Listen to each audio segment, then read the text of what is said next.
Shut Come up. on, No, man, listen, with you this. dick. Come on. Listen, you dick. It's Thursday morning. You're hanging out in the break room. Rochester's Classic Rock 96.5 WCMF. How's it going, buddy? Pretty good, buddy. What's going on, female buddy? Doing good, buddy. Good news from America. Tommy returns. He is back. We are live. We missed you, buddy. I missed you guys. Before we get back into more lies, Yeah. it is 31 degrees right now. Going to get into the low 40s depending on All where right. you are. However, there's another winter What? weather advisory. Jesus Yeah. Christ. Okay, man. what- I thought, is it still the one from yesterday? Like, The is ice? it just The one ice? long one? Okay, I don't.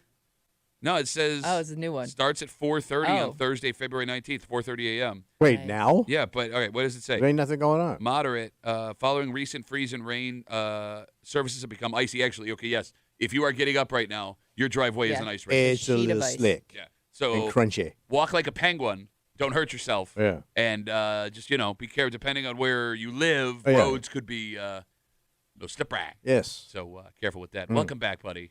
Nice to be back. We missed you Missed you. because you were in Florida visiting family. So you got to go see your family, Pat. Like I love how you sit here and you pretend like I know, you got a nice little Florida glow on. Yeah, I got a little tan.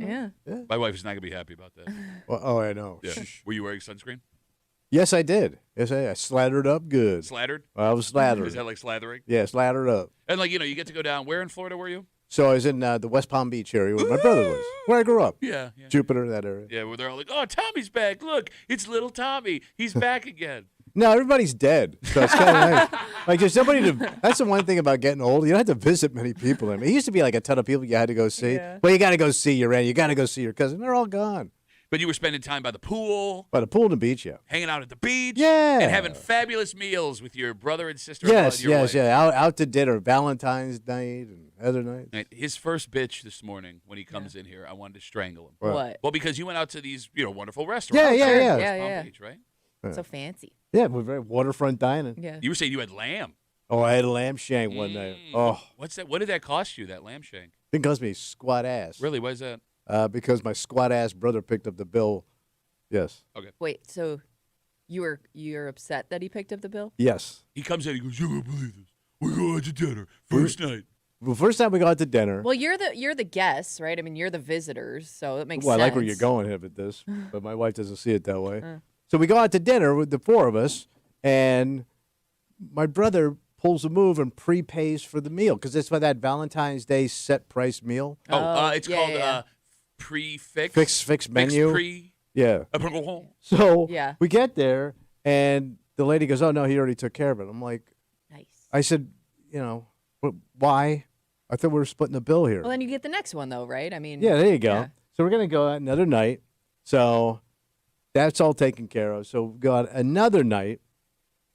Lady comes again. He went and paid the bill before we were finished. So is he like excusing himself from the table to go do this? Or Well, I is he thought he's doing it taking a squirt. He's 80 years old. Yeah, I yeah. mean, usually that age, you're taking a whiz like every 40 seconds. I So he comes back down, and I'm like, and then even my sister-in-law goes, "Jerry, you picked up the bill again?" She's deeply Southern in many ways. And like right in front of us, and she, like I said, she whispers, but she Southern whispers, which means you can hear it in 7 counties.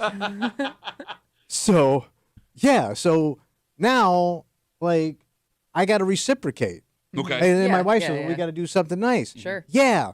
But if we would have just split the bill, we would have just been done with it. So now I have to reciprocate on 2 meals, which I didn't want to do. I just wanted to split the bill. Sure. Yeah. But now we got to play this delicate cha-cha dance, and now I got to do something for you. And my wife sees it. Well, you're being mean. You're being mean because you should be, you should be thankful he did that for you. Mm-hmm. Okay. But now I got to do it for him. So what's the point? Welcome back. Yeah, But wait, yeah, not curse. yeah. All right, couple things. Nice catch. What? Go ahead. Couple things I want to bring up. First of all, you're bothered that your brother picked up 2 dinners for you. Yes. However, the dinner that you were obligated to pay for when our boss came here from Kansas City, a much more expensive dinner, you did everything you could to weasel out of paying Hey, for that. he ain't family. He's family to us. How's he family? Look, I mean, he cares. Corporate about ass us. family? Oh, We spend more time together probably than you and your brothers Corporate do. Kansas City boy.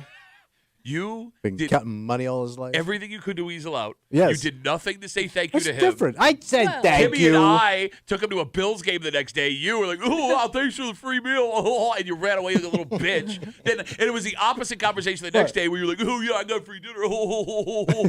Now your brother pays for 2 lamb shanks for you. Like, "Oh, I don't know what I'm supposed to do." But One lamb shank, one mahi mahi. okay, Let's get it right. what is mahi mahi? The fish. Oh, how am I supposed to know that? Hawaiian fish. I don't. Why would I know what a Hawaiian Well, fish From the is? Big Kahuna region. Shut up. Sounds like a fish. Even Mahi, if you didn't mahi. know it was a fish, I don't know why I had like be your guess. fruit in my head. Oh, You usually do. Oh, It's not even Saturday night. Man, more creativity like that. 8 Where's minutes Ryan? in. But what bothers me further What's that? is that you didn't see this coming because Kimmy brings up a good point. There are What's that? There are 2 reasons why he was going to pick up the bill. well, yeah. You had to figure like he was gonna get the first one, just because like you're kind of in a way their guest. No. like in a way, like if he came. No, Well, girl. no, like if he came to visit you, you wouldn't feel obligated to pick up the dinner bill. But it was Valentine's Day night. Yeah. So I figured we were just going to pick up, we do a split ski. Ooh, But eventually he would have paid for one of your Yeah, meals, maybe so, right? yeah. So he paid for your meal on Valentine's Day Yes. for your wife. So he took down your pants Yes. and showed your wife a little weenie. Hey, little weenie boy. Yes. Let me pay your wife's. Let me buy your wife's Valentine's Day. She's my wife now. Now he's got 2 He's wives. diddling my mahi mahi. But more importantly What? than you being You're his, right. more importantly than you Yeah. being his guest, Yeah. you're also his baby brother. Sure. Family. Itty bitty little I weenie. flew already down here to see you. There was no way, if I was in the situation with my brother, that I was going to allow him to pay. Bro, your brother eats, son. Better want to pump the brakes on that. They ain't got the mahi mahi to fill his ass. No, he needs mahi mahi mahi. You need another Hawaii, a fish to fill that boy. No. I know when you describe your brother, you're describing Pat. What do What you is it? mean? Wait, what He's is not it? going to let you pay. Oh, big brother syndrome. Yeah. Oh, I gotcha. Know-it-all big brother syndrome. Oh, I'm sorry. You got Loud, know-it-all big brother you syndrome. got 2 free meals, and you're going to start insulting people? Ain't no free meal, bro. Ain't no free meal because I got a recip. Bro, you and I. And my wife is already in the plane. She's already planning what we have to do. And when I get the bill, when I see the number, I go, "What? Why?" Yeah, but even if you sent your brother like a gift card, it's still not even going to come close to what that meal Oh costs, no, probably, right? she's got it all figured All out, All right, man. well, hold on. No, you're running your mouth. What was the bill? Huh? What was it? I have no idea. Oh, you didn't look at So, the all number. right, I'll tell you. You figure probably it out had an because you're estimate. fancy boy. You go to London. I went to London one time. You've had that London mahi mahi called No, cod. It's called mahi mahi. So, nice meal out, waterfront dining, 4 people. Ooh. And by the way, they're all drinking, champagne and crap. Which is one of the worst Okay. champagnes you can get. Champagne. Is Champagne and crap. You can really taste And the that's crap. two. And that's two meals. So that's 8 meals. All right, so God they're- knows. He's probably in for like $1,200, bro. No, it's not 1,200. Bro, we're talking Florida Almost cussed prices. again. We're talking Florida prices. We're talking Florida's low. multiple alcoholic drinks. Yeah. We're talking the higher end on those menus because you went lamb shank and mahi mahi. Yeah. And what did he have? Do you remember? He gets. Oh my God! When he orders food and wine, man, it's an hour. Wait. What do you mean? He bro? has requests and things he wants done to his food. Okay, so that's I mean, he's eating high end. If you're going to eat high end and you're covering the He whole must say, bill, "Give me a meal and then let me crank it up 10 notches." So yeah, all right. So let's say that. So let's say it's $1,000 for both meals. Is that fair? yeah, that's Okay. a lot. Yeah. Yeah. And my wife goes, "Well, we got to do something." What? What do you want to do? Okay, so I just want to make sure. Send him down a meth lab? I just want to make sure I'm following. Again, 252 WCMF. Tommy is back from Florida. While he was down there, had 2 fabulous meals with his brother. Fabulous meals. His brother insisted on picking up the bill for both of them. No, he didn't insist. He already did it. That It would wasn't be- even a conversation. Smooth move Yeah, there. yeah. It's a class move. Yeah. Of course it is. It's class and it gets stuck up on you know what. Okay, so you're Up the bitch. mahi mahi hole. You're bitching that you couldn't pay at dinner. Yes. Now you're bitching that you can't afford to send him the money Yeah, via gift card right. for the meal. Because it's just more work. Oh no, but yeah, like I you got said- so much to Yeah, do. but your wife's going to do it. No, she ain't. Oh, I thought you said she had it all taken care Oh, of. she's got it all figured out. Yeah. And then she's gonna. I'll get my marching orders to go get this, go get that. You got to send it down to him. You got to write a nice little note. Bro, in my put a 3rd letter grade in the mail. English. Thank you for the fabulous fish meal. It was so pretty and the sun was hot. sign little weenie little A brother. little weenie mahi mahi brother. Bro, you realize that It sucked. Your wife is not going to follow up. You don't have to do this. Yes, we do. No, she's not going to call your brother and be like, "Did you get the gift Oh, card?" yes, she will. She'll insist. wanna and, know. Yeah, because she knows I'm going to dick around if you don't push. All right. So he pays for both your meals. Yeah. Right. Invites you down to hang out. Uh-huh. And your wife's going to check up on you after. You're 7 years old. Yes. You're a 7-year-old Yes. boy. Yes, I am. Well, You know what sucks is you can't even plan for like a future meal, taking care of a future meal Yeah. for your brother because he'll never come here probably, right? No. Like I you'll have- only go to his spots. Right. Yeah. I have lived here 32 years. My two brothers have been here twice. And my brother lived in Massachusetts, so it wasn't even a long drive. They came for my second wedding. Hey, how did that work out? And then my other brother came here with his wife so she could sprinkle her Canadian parents' ashes in the Niagara River. No, okay. So it wasn't even like a planned. It's like, yeah, they ain't coming here, so I got to do that. But no, it's good they're not coming here because you can't afford to Yeah. reciprocate Well, what they're I offering can't. you. That's what I'm I saying. got that kind of goddamn money. So then I don't understand I why know. you're upset. Because I got to do. Just take the meal and be happy about it, you bitch. God, people like you bother the hell out of me. No, because like you sound. I do. No, you sound like my brother, and I don't want to have to bring him up again because I'm so sick of him after him being in this room for 2 days. Is that why this chair's so Bro, wobbly? you're 3 feet lower than you Yeah, normally I know. Bro, I feel like it didn't do this before. This is a brand new chair, and it's.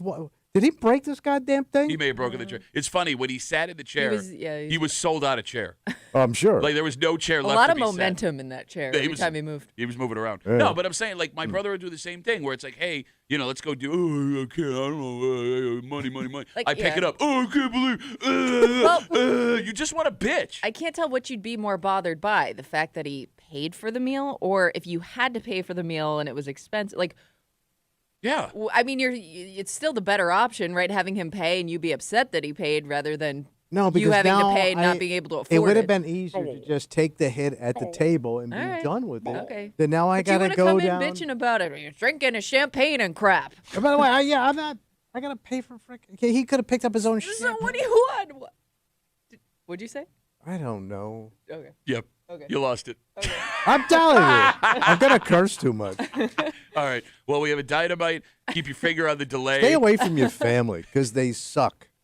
Got a break room for you this morning here on CMF. Again, welcome back, Todd. So good to have your positivity It is- in Yeah. the room. I was happy to be in an ice storm yesterday. I'm telling you, I go, man, this ice is nice. We have a dynamite show for you just after 7 o'clock this morning. We have to help out a gentleman who, all right, Crap. look, I'm going to give the guy grace because he's heartbroken right now. Yeah. Valentine's Day, as you brought up, was on Saturday. Yeah. And he had himself a wonderful Valentine's Day with his girlfriend. Okay. Today, he doesn't have a girlfriend. Wait. And it's not anything he did on Valentine's Day or after. It seems like this was Like they're done? Yeah, they're done. And it seems like this was already set in motion even before Oh Valentine's Day man, dinner. that is the T-Watt of moves. Okay, but the problem is there was an exchange of What? gifts. Oh. Okay. And this guy is doing what a lot of hurt men will attempt to do. Yeah. It's classless, but you understand it.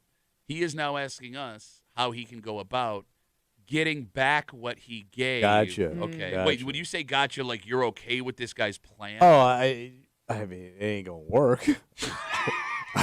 You pull this move off, bro. Write a book. We'll get into You'll that. sell 1 billion of them. And again, I know that this guy's going to get crushed. Just keep in mind, All right. the heartbroken do and All right, say I got thing. it. Okay, so we'll get to it just after 7 o'clock here in the break room on CMF, plus a whole bunch more. But first, Tommy, Yeah. talking about being in the fun in the sun. Yeah. Believe it or not, dealing with an ice stuff yesterday. Yeah. It's going to be sunny soon. And a reminder of that is what the county of Monroe is looking for this summer. And Oh. if you're someone who works, driving Uber Eats part-time or, doing Instacart. Yeah, you got your hustle. Yeah, I mean, this is a great part-time job to have that may actually make you more money. Well, that's great. The problem is, What's the problem? how do you look with your shirt off? Oh, horrible. We'll get into it next here in the break. Let's see CMF.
needing a side hustle is becoming like a standard thing for a lot Sure, of people. sure, yeah. It's not just kids or elderly folks anymore. And, although making a little money on the side is good, what sucks about most of the standard side hustles is you're sitting on your ass all day. You're stuck inside a car. You're stuck inside a grocery store, right? Right. If you're doing retail, it's just, This would be a very easy way to make a lot of money on the side. Great. And you'd be out and moving around all day long. Where do I start? Well, the first, you'd probably have to start by going on a diet, because how do you look with your shirt off?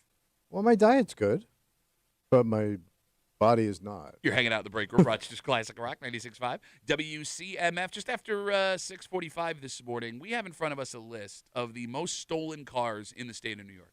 Oh. And I'm sure that people listening, based on stories over the last 5 or 6 years. Well, yeah, one kept popping up. Yeah. And this story is less about stolen cars and more about how we consume news stories. Okay. And I'll explain just after 6:45 here in the break room on CMF. The County of Monroe What are they doing? is looking for lifeguards for this summer. Oh, yeah. So if you are interested, it pays $18.75 to $26.75 an hour. The higher up you go is with more experience you have in lifeguarding. That is not bad compared to what some of these side gigs end up paying an hour. Right. Like, I mean, I would wonder what's 4 hours of driving an Uber around Rochester versus 4 hours of $20 an hour out in the sun in the summertime. So as far as what they're looking for, you have to be at least 15 years old. They say they want mature, responsible, fit candidates. Okay. The last part there is interesting. But, well, the kids will probably be fit. I would. What? I would also think like just to be a lifeguard, you have to pass certain tests. Yes, right? there are Yeah. tests you'll have to take to prove you can save lives. But fit means different things to different people. What, do they put you through a test? They do. All Now, right. now, here's the thing. There are lots of people that don't look athletic Yes. that will be able to but nail you'll this watch test. them like, scale a rock wall or something and be Right. like, what? Yeah, you got it. Like, so there are How'd you do that? There are plenty of people who you would not expect that would be able to pass this lifeguard test no problem. But you got to have, endurance. They also have that. All right. The point I'm making. You can't look at somebody and tell. Yes. Is what you're saying. And I guess when it comes to this specific job, are there people that could do this job, that would want to do this job, that won't this summer because they don't want to take their shirt off in front of others? Right, Yeah, because probably. jerks like you that, want to Sure. you want to do jokes all day. I'm not that guy. Everything's a goddamn That's joke. not me at all. Oh, look at the man boob. He should have was unathletic man. Well, it's you. It's you. 252 That's you drowning. Too, right? Wait, I'm drowning. I need you to save me, but I'm making fun of you while I'm drowning. 252 WCMF. To all you men listening right now, Yeah. how much would you have to be paid an hour to take your shirt off in Okay. public? And you just sit there. Yeah. Well, a lot of the time, you're just hanging out. And they put you up in that high chair, too, so that Okay. everybody can look at you. You're almost on you're on a flabby show. display. Okay, hold on. You can keep your shirt on while you're waiting, but there will be a point where if you're you, in shorts and a t-shirt. you're going to have to go into the water, Kimmy, and the Yeah, shirt's you're going gonna to have to come peel. off, right? Yeah, you're going to pop You're gonna- that top off. You're going to have to Hasselhoff it. I mean, I'll ask you, Yeah. how much would you have to be paid an hour to take your shirt off in public? I mean, at my age, I don't really care. Oh, but you lie. You lie, you don't care. I think the older you get, the less you care. All right. I know. I mean, I'm disgusted. I'll take my shirt off now, man. I'm just disgusted. But I would say, as a younger, more worried about my appearance, yeah, it would be especially when I was a big old hairy, nipply, fat boy. All right, so I was a wide, nipply boy. fat, wide, nipply Tommy, would you have taken a job where your shirt would have to come off for $20 an hour? Probably Really? not. No? I don't. Well, maybe. Well, I was broke. But keep in mind, But you wouldn't have wanted to do it. and there'd be tons of good-looking women on that beach. A lot of honeys. Yeah, out there. hey, what are you doing later? You're your nipples rubbing on your belly button as you'd have to bend over to pick something up. Now you got sand on one of your nipples because it touched the ground. Oh, sand nipples. Yeah, you got sand nips real bad. Sand nips. Case of sand nips. I don't know Yeah. if I would have a problem with this, I think. I will say, because, I was just in Florida. Yeah. So, walk the beach every day. There are some guys like me and you that never took the shirt off because we look gross. Yeah. But there's other dudes out there, man. That have always let it just hang out. I saw ginormous guts. And these guys walk around with these huge, just stretched out guts, no shirt on, and no shame. No Okay. shirt, no shame. There's some guys that and I'm jealous of those dudes, man. because like Well, maybe you feel like the shirt's not hiding it anyways. I don't know. But even so, like I knew I was self-conscious. I still am. But like there's some dudes, man, that just with their kids and their wives, and it's just a big old hairy gut. That's what I got. It is the better way to be. Oh, yeah, of course right? it is. Yeah. I'm jealous. To Kimmy's point, you know, T-shirt might make you feel comfortable, but it's not doing anything for you. exactly. No woman's going to see you take your shirt off and be like, "Oh, I didn't expect Whoa. that." Where did that come from? I'll tell you who I feel bad for. Yeah. There are guys that are skinny fat out there. Well, yeah, they just got the body. Well, they're like the kind of dad bod-ish. But like Is that you what you're talking about? they could have a shirt on, and you'd think like, okay, that guy's Yeah, gonna look he's fine. skinny. And the shirt comes off, and it's like, oh man. Yeah, there's some flabs and some rolls. But those guys are rare. Like most of the time, you can look at a guy with his shirt on Kinda tell. and know Yeah. what he's going to look like with his shirt off. So the fact that they're so self-conscious about it is a little bit strange. That doesn't change the fact that there are lots of people that would and could do this job that won't do it because of the fear of having to rip their shirt off and run into Lake Ontario or dive into a city pool. And people looking at you, and laughing, But here's the thing, too. pointing, I'm poking you. Stop poking me. I'm convinced that's mostly in our heads. Oh, sure it is. Nobody is paying attention. No. No. But it's in your head, man. And I know how I treat fat people and how and don't be shaking that What? goddamn Wait, wait, hypocritical. wait, but this, I would never do something like I that. was a fat guy. You also made fun of fat Well, guys. no, only you and other No. fat guys in the room. Yes. Okay. That's making fun of fat No, guys. here's the thing. It was different in this room because it was a room of fat guys that made fun of other It guys was a for being fat. circular fat guy firing squad. Well, it was one Fat big. firing It was. squad. We were all one big circle, so Yeah. it was a circular fattering squad. Yeah, but you don't have a little bit more respect for that fat guy that is in charge of saving your life potentially. Oh, sure. Like you might need that guy I know, but I'm still gonna. In my head, I'm gonna make fun of that guy. Like to me, until I'm there's drowning. in the summertime, like at the beach, there's nothing funnier than a fat guy snorkeling. What? See that? When you see a The fat guy, lifeguard I hope the lifeguard isn't out there snorkeling. so like like you see people with the snorkel, and but they had that little tiny mask around their fat face and that one little tube What going are you up. doing? That's What are how you it doing? looks. It Yeah. looks funny to I me. love how in Yeah, one, you don't laugh at that. in back-to-back sentences. Big ass hairy shoulders. In back-to-back sentences, you go, nobody's paying attention to how your body looks. Two, I love fat snorkelers. Well, I find them comically funny. 252 WCMF. Monroe County's looking for lifeguards again this summer. It pays $18.75 to $26.75 an hour. You got to pass a test. They want mature, responsible, fit candidates. And here's the thing: there are plenty of guys who, despite what their body looks like, would be able to pass this sure. test. They are athletic. They have the endurance. They could do it, but they won't take this job because they are self-conscious about how they look without their shirt. Yeah. You know, it's funny. You bring up being down in Florida and seeing all these out-of-shape guys walking around no shame. Yeah. It feels like in Rochester, the opposite has been happening the last couple of years.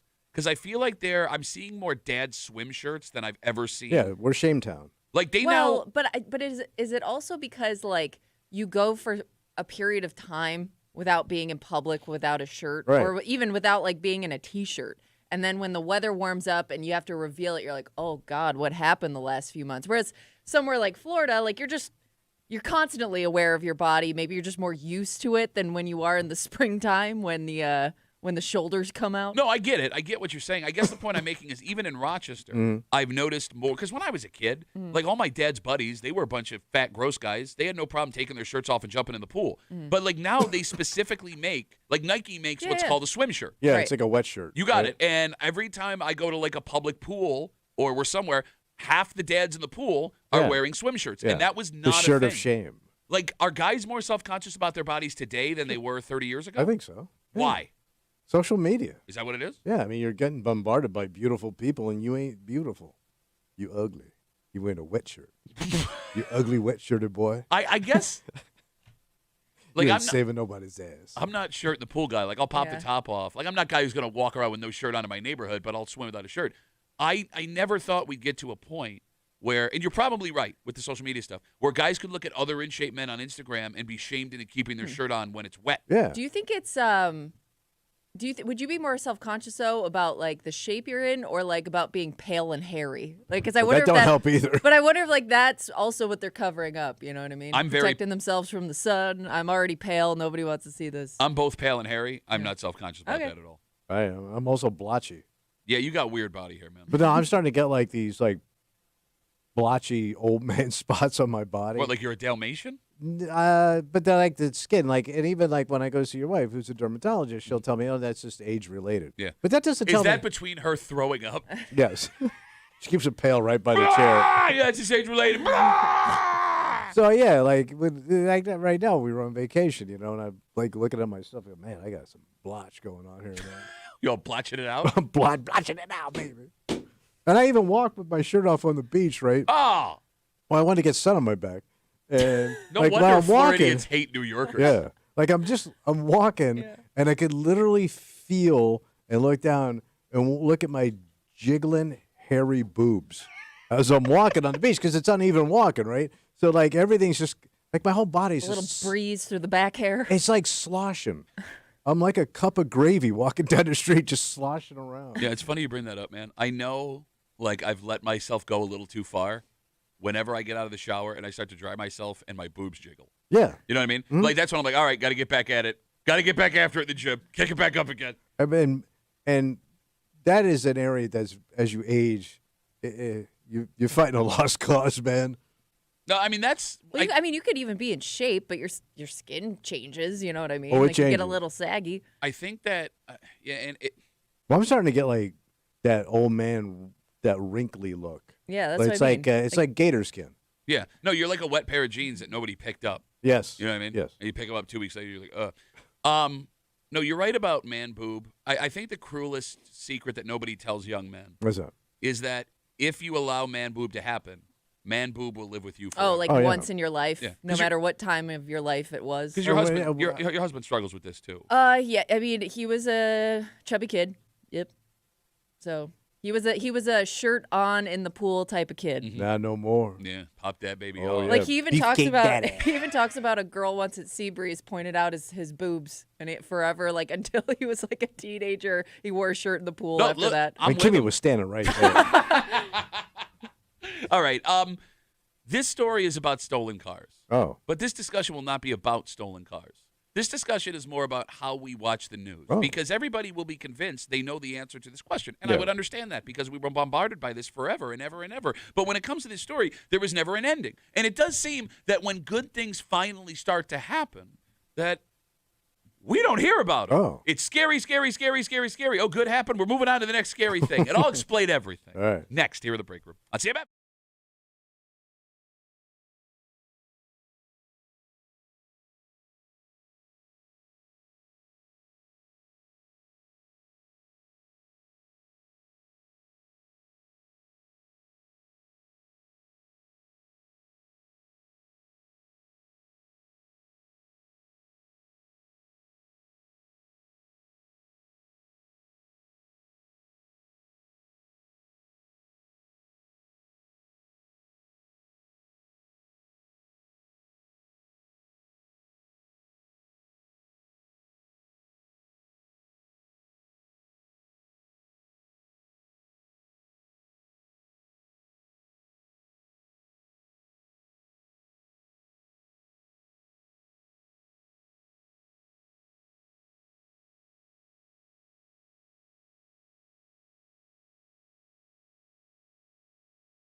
I guess this is a celebratory story. Oh, okay. It's also a lesson in how we consume the news. Oh. Because for a long time, this story dominated every local headline. Oh, yeah. Folks wanted laws changed to ensure the perps were getting the maximum amount of punishment. I'm losing my voice. I can't do old guy. Yeah. Then one day, the crime wave just ended, and people stopped talking about it. So much so that the make and models being favorited by these thieves are now nothing like the ones that had us freaking out a couple years ago. Yeah.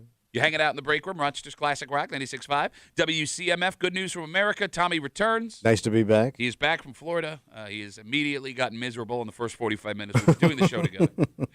Just after 7 o'clock this morning, we're going to read you a DM that we got from a gentleman who's looking for advice on something he should not and cannot do. Yeah.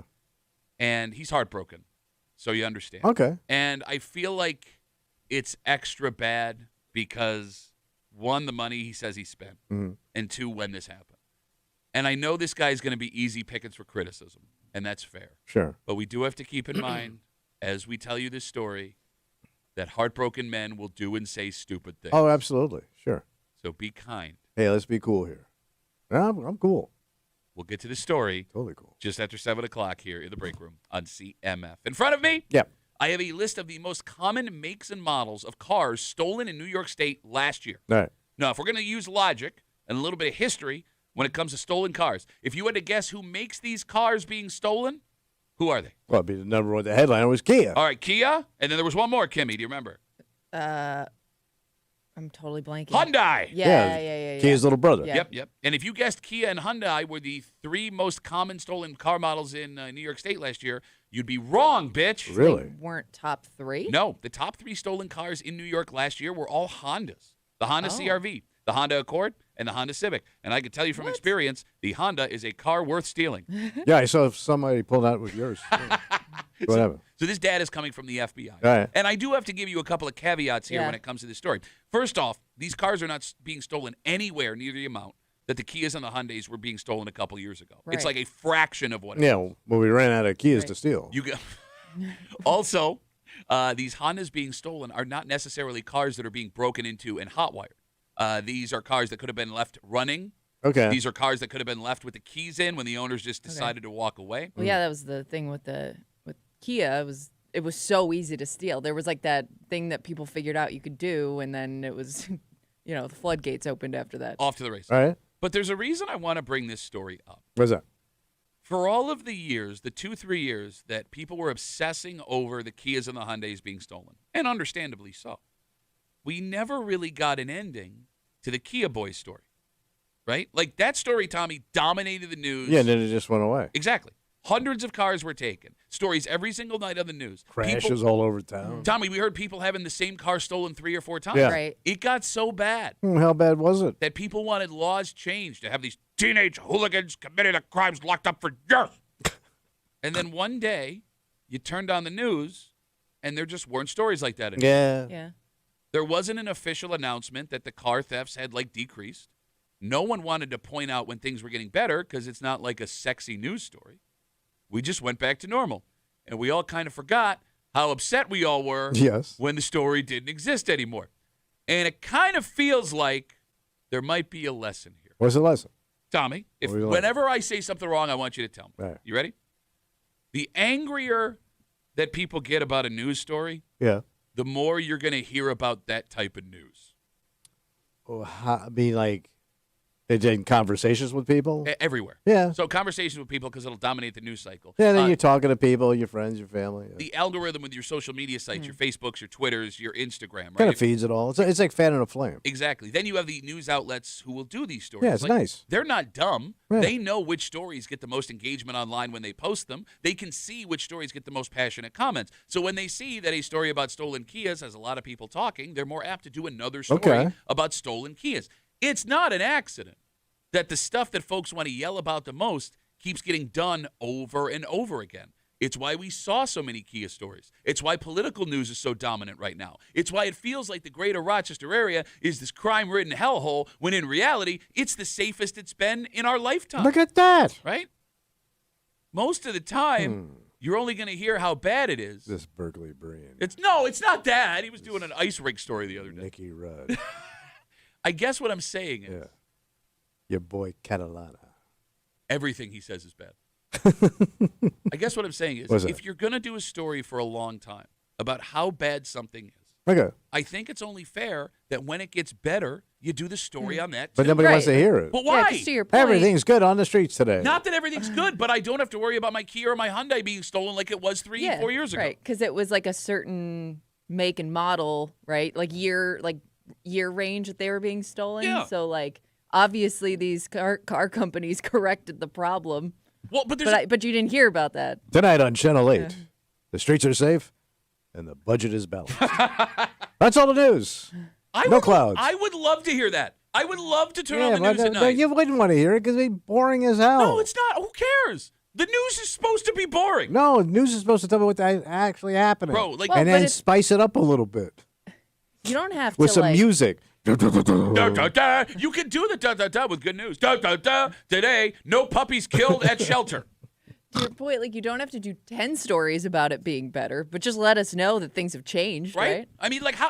In all sincerity, how many people listening to this show completely forgot about the Kia and Hyundai story? Well, When's the yeah, last time you thought everybody- about it? yeah, I have it. Okay, but that was an every night story I know. for 2 effing years. 2 years, man. But but the news. The great thing about the news is they not only scare me about stuff right now, they also try to pre-scare me about things that are coming up, like in the summertime, like the bug that's going to kill all my trees, Yeah. or the what's going to be in the water, right? Okay. Or the new animal that we find out about that's going to kill you All right. that we didn't know existed here. So like, That I does like seem the like valuable information. Yeah, I like the pre-tease scares. I don't need it right now, but they give it to me. I think you are misunderstanding what I'm saying. What? I am not sitting here saying the news should not do bad or scary news Yeah, because avoid that it. is also news. Sure. And I am not. But give us a follow-up. Yes, I'm also not saying that they are doing this stuff on purpose to try and get you. All I want is when the story is over to tell me, hey, things have gotten better and Okay. this is why. All right. Because that is also valuable news. For example, Hey, so that should be a segment of the news. Things are looking up. yes. How about Why that? not? That's not a bad segment. You get some goofy guy, like middle-aged dude in a suit, that'll do that every week. How about you just have the anchor tell me why things are better? It's Tommy with good news. Oh my God. No, but here's the thing. The news does have to do good news. Like they'll do those like soft pieces. Yeah. Well, Like, they'll do the honor flights and all these things that are beautiful. no, but I mean like, tonight an 80-year-old man who grows daisies in his front yard. Like, how about you just tell me I heard he that- got his car ripped off. And they're not picking up his trash in 2 weeks. 252 WCMF.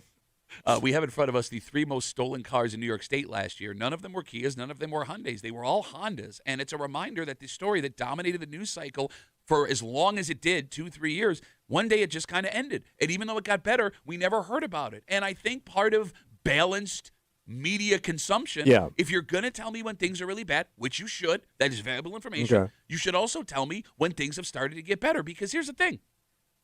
If you only hear how bad it is, it's unfair for a couple of reasons. One, it keeps us all on edge, which sucks. We don't need that.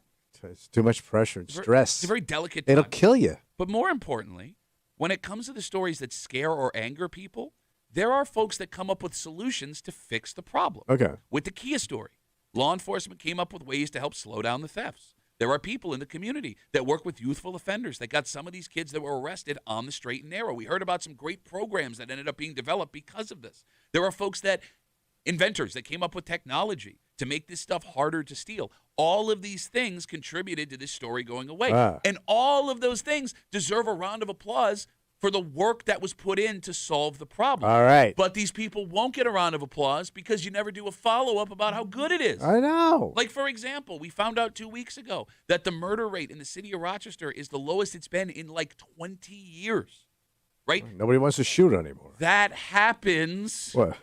because of social policies and changes in law enforcement and work that people did over the last 2 decades to make that happen.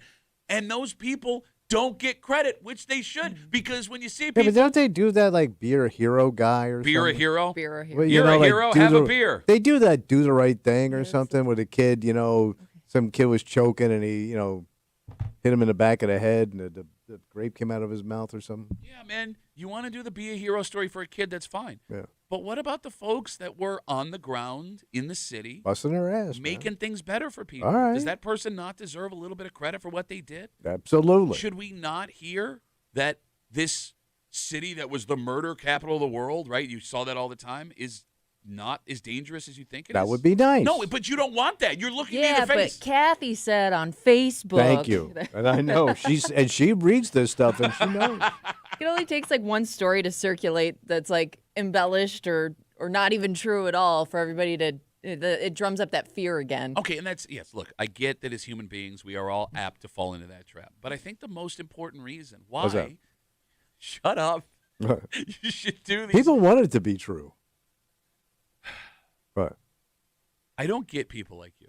I do. Because you I sit still here, don't care. you sit here and you go, I don't want to be scared. And then when the scary news stops, it's not entertaining. I want to be entertained. Give me the stuff. Give me some gritty glitz.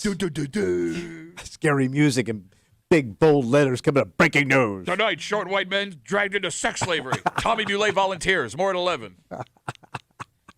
No, I think the biggest problem with not giving us a follow-up when things do get better, because it will always get better, is that it keeps people from trying to come up with an actual solution. Because there are things that folks can do when they see a problem, they can come up with a solution. Right. But if we never hear when things get better, it kind of makes people feel hopeless. What's the sense? That there isn't a solution. The goddamn cesspool down there. And I think that keeps things from actually getting better faster. All right.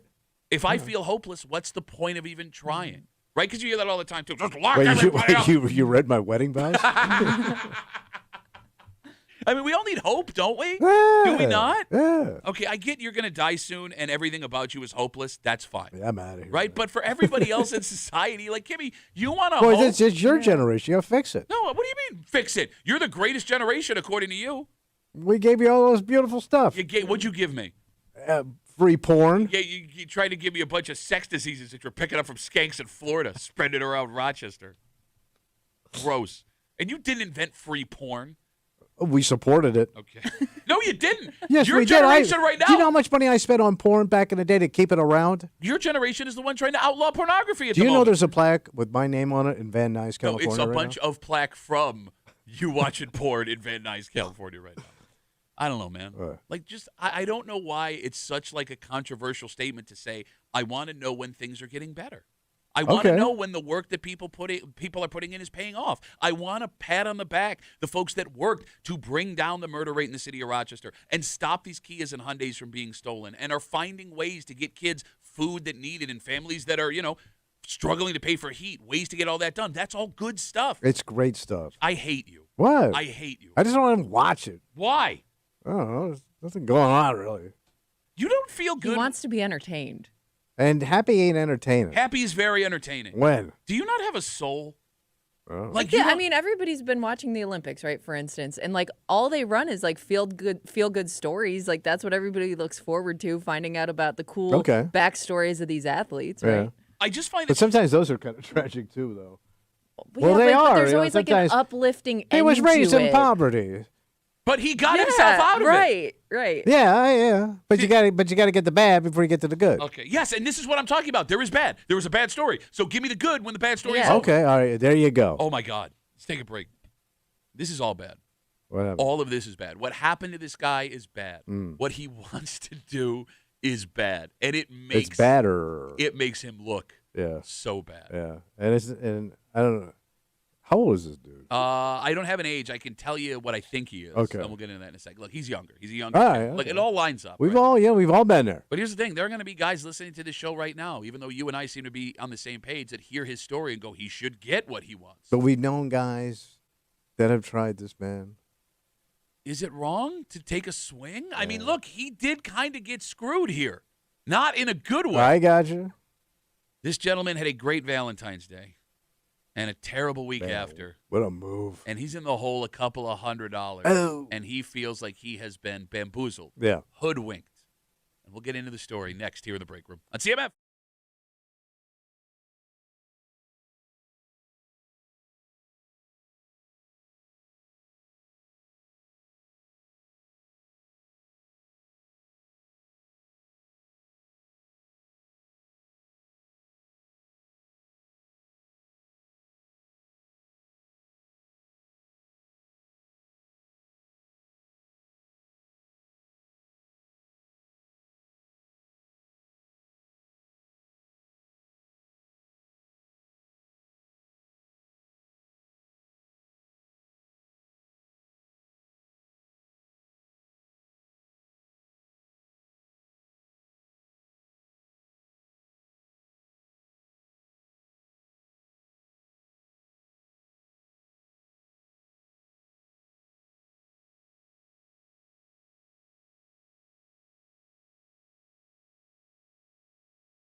If you have any empathy in your body, you are going to feel for this guy. Okay. If you're a dick, you're going to laugh at what happened to him. Oh, dicks be laughing. And here's the thing. It's a free country. We're not going to judge you no matter how you feel. But after heartbreak, on the worst weekend to have heartbreak possible, he has decided he's entitled to something back. And it's a thought I think all men have had in their romantic lives at some point. It is important, however, if you want to go down this road, Yeah. to understand what it may look like to other people and the consequences that could follow afterwards. Oh. You're hanging out in the break room. Rochester's Classic Rock, 96.5 WCMF. That sultry voice you're hearing is Tommy Muley. Hey, Kimmy. He is he is back from Florida. Yes. They threw his ass out just after 7:25, 7:30 this morning. You know what we don't have much anymore in crime stories? Creativity. Oh. We Getting are- lazy? We are going to tell you about a man from our area who pulled off an amazing crime inside a Walmart. I wonder if he surprised himself. Kimmy, there's no way he could have thought this was going to work Right? this well. I'll give this a try. Oh, okay. Damn. When All you right. find out what he allegedly did, you are going to be amazed. When you find out how long he got away with it, you are going to be amazed. And Kimmy, I cannot for the life of me figure out how no one in this store was like, wait a minute. Right? We'll get to it just after 7:30 here in the break room on CMF. In front of us, we have a very long Instagram message from a guy that we are going to keep anonymous because we don't want to hurt him. Right. And you're going to understand why in a second. Sure. This gentleman, Tommy, looks to be in his mid-20s, and he said he was in a relationship of 5 months. Mm-hmm. And he got his girlfriend a very nice Valentine's Day gift that he gave her on Saturday that is now the center of some controversy. And this message goes on forever, so we will pick it up in the middle of the message. Okay. Are you ready? Yeah. Quote, I got her a $900 necklace that I gave to her after making dinner for her on Saturday night. This is for Valentine's Day. He drops a $900 necklace. $900 necklace on Okay. Saturday night. Right. By the way, we got this Instagram message, on Tuesday. And they ain't married. It's just No, it says girlfriend of 5 months. Right. He goes on, quote, on Monday, she came back over and broke up with me. After an argument, she told me she's been wanting to break up with me for 2 weeks, but didn't want to do it before Valentine's Day to make it hurt more. So she thought this was the better option? Well, I guess if she didn't see this coming, she was going to wait it out a little longer. He says, this hurts more. Of course it does. Yeah. He goes on, I told her I wanted the necklace back. Oh. She told me she was keeping it, Oh. that it was a gift, and that if I wanted her to have it when we were together, I should want her to also have it after we break up. Oh. I can't believe she would lie to me like that. I feel very stupid, but I want the necklace back because she knew when I gave it to her that she was going to break up with me. Yeah. And he goes on from there, and he starts asking us like legal questions, Too. right? Like about like Don't have any answers for you there. he at one point like asked if there's like a lawyer we know that can help him. Okay, so I feel terrible for this kid, Yeah. but right off the bat, there is no legal recourse for him to get this Of course necklace there's no back, legal. right? Oh, I know. I'm asking. There's no legal. You gave somebody a gift. Okay, because like I know I mean, he- that's the risk of a gift. But I mean, she did tell him that she was planning on breaking up with him 2 weeks before he gave her the gift. There isn't a legal thing you can do. What are you going going to go to love court? I don't know. I mean, I think that's just court. Yeah, think so. There's no way. Yeah, I don't know And what gift. Would you go get a lawyer? That's what he mentions wanting to get a lawyer, which by the way, over $900. It's Yeah, not yeah. worth it You're going to be upside down on that necklace, man. unless he's willing to spend the money just to get it back so she can't have it. You know how petty people get. Yeah, but it's not worth it. All right. The phone number is 252-WCMF, 252-9263. Who is the worst person in this situation now? Is it the ex-girlfriend for taking the $900 gift knowing she was going to break up with him? Or is it the guy who wants the necklace back? I get his pain of wanting it back, Mm-hmm. but you're a goddamn fool if you think you're getting that necklace back, bro. I'm not asking if he's a fool. I'm asking who's the worst person. Is she worse for taking a gift knowing that she was going to end this? Or is he worse for She's saying... terrible, but you hung a charm on a twat, and you ain't getting that money You back. hung a charm on a twat. Goodbye. So- Kiss it goodbye. It's like you're at the dock and there goes the ship. Bye. Bye. Kimmy, Yeah. as the representative for womankind, Yeah. is the worst person the woman who took the gift knowing she was going to end it or the guy who asked for it back? Based on the fact that she broke up with him, you would think she feels bad enough in that moment to be like, take your necklace back. Right. So you would have given it back.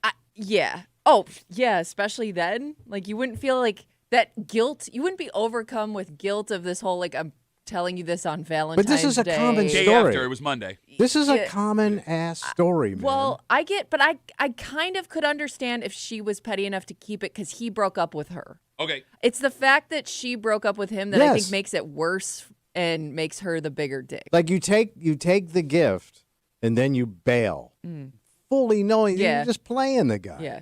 You took the gift knowing you were going Right. to fail. All right. It's not like something that happened afterwards. All right, but like if we are gonna argue for this now ex-girlfriend, right? If we're gonna have sympathy for the devil here, For the woman. yes, All right. he did unknowingly put her in a really bad spot because if she turns down the gift on Valentine's Day, he immediately knows something is up, and Valentine's Day is Sure. yes, right?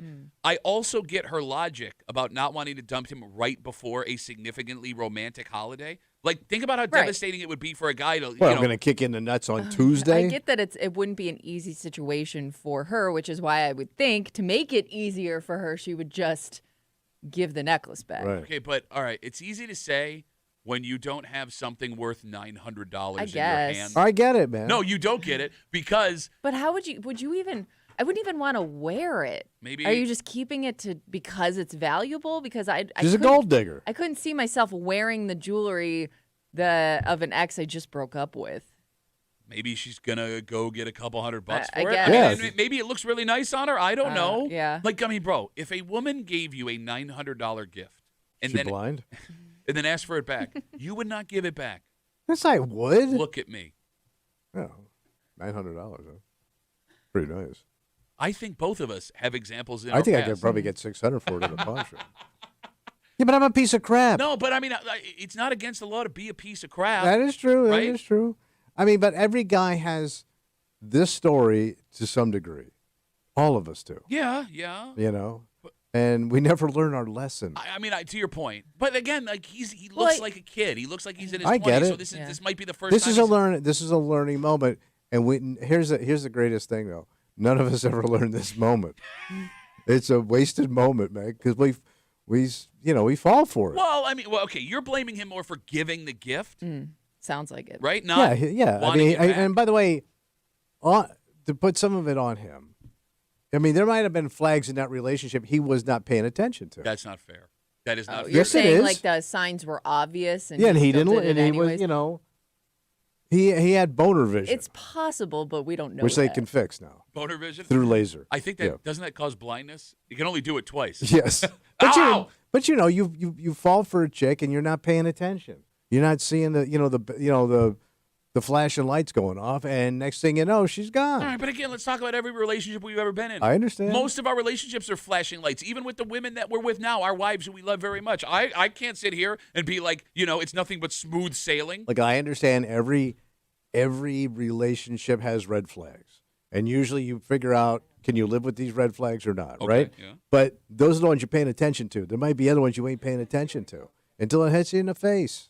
252 WCMF, 252-9263. This guy whose name we are leaving out, he writes us this super long Instagram message. We got it Tuesday morning. Long story short, he was with a girl for 5 months, dating her. Brought her over to his place on Saturday night. By the way, the fact that he has his Right. own place and a $900 necklace is pretty damn He's amazing. doing all right, and it sounds like he cooked her dinner, did all the moves. Yep, made her dinner, and he gave her a $900 necklace. He says on Monday she came back over and broke up with him. And in the course of an argument that followed, said, I was planning on breaking up with you for the last 2 weeks. I didn't want to do it And right that's before cruel. Valentine's Day.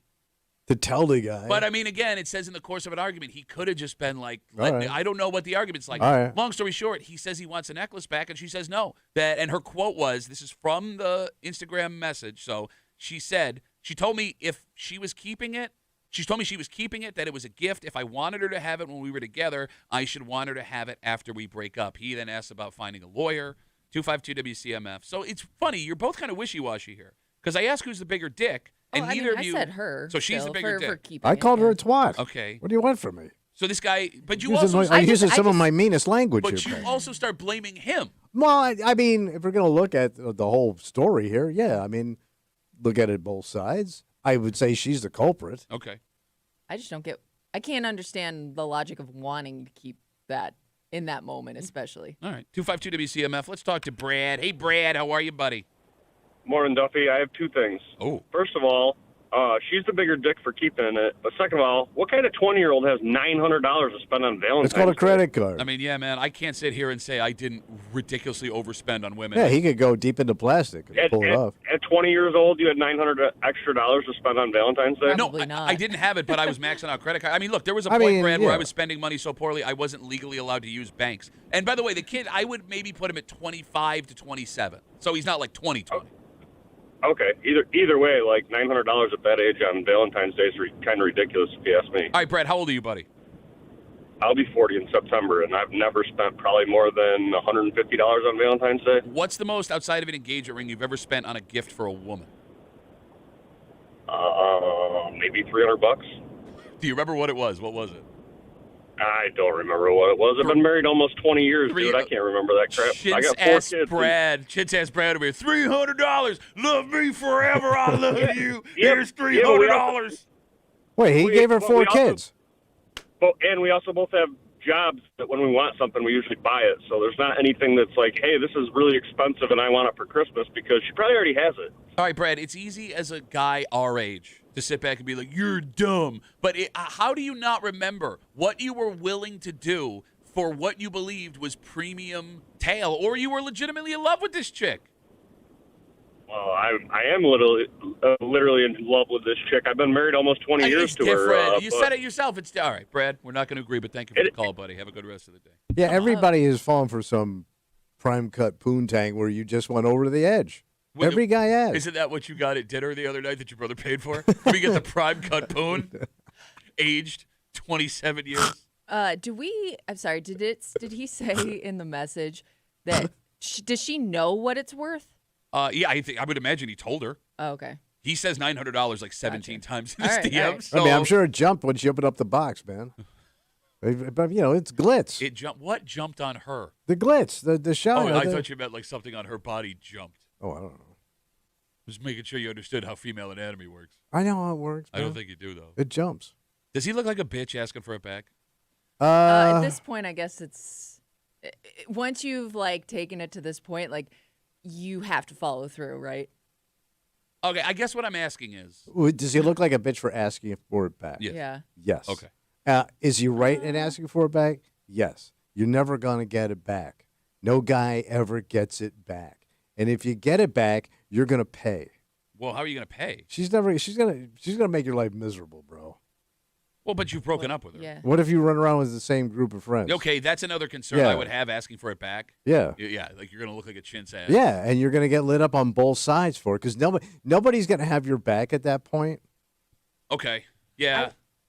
I wonder if he had waited until like things to cool down a little bit to ask for it back, if that would have been a better move. I feel like there's a period of time where Because she after may it now, passes- but she in the heat of the moment may have said, "I'm keeping it just because you asked for it back right now." You know what Okay. I mean? And now you're both stuck in your own lane. Now, I would argue if you wait a week or two and then go back, now you look sad, like you're trying to reconnect. Yeah, with but her at in least some maybe way. she'll Yeah. feel like she owes it to you to give it back. I know nobody's gonna have sympathy for a dude because the first thing they're gonna do is, "What'd you do? What'd you say?" That's what you're doing. Right. That is what you're doing right now. Every guy does it. No, you can't sit here and be like, so no one's going to have sympathy. Here's why, because I'm that guy. I do have sympathy for this man. I could see a Bro, 20. if one of our boys pulled this move, man. But again- chintz ass, typical radio douche, man. It's- over his head, loud mouth, thinks he's a big shot. Oh, here comes Mr. Cool, man.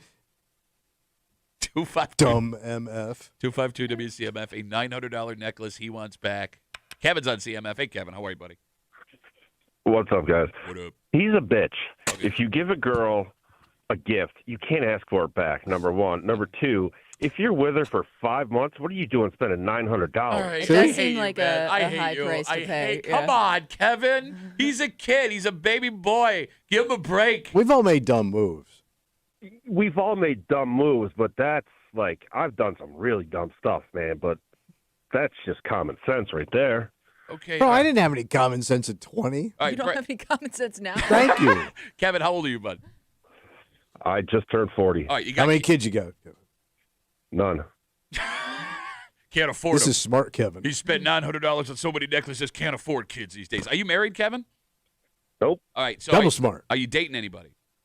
Yes. Okay. All right. And I've been dating for about a year. Before that, I was with a girl and her 3 kids for 9 years. All right. The girl you're with now, what did you get her for Valentine's Day? A card. A card? I love you. Here's a card. Kevin Card.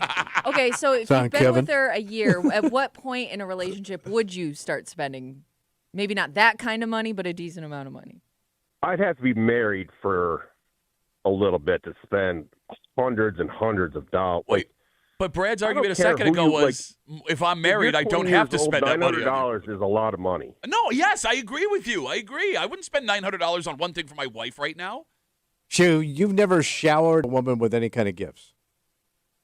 I do the dinner and I've done some jewelry, but maybe like $300 or $400 a couple of years in. Okay, all right. I mean, that's I'm not going $900 on 5 months. Come on. I can't afford. Sorry, go ahead. I get myself a hooker for less than Kevin, thanks. Yeah.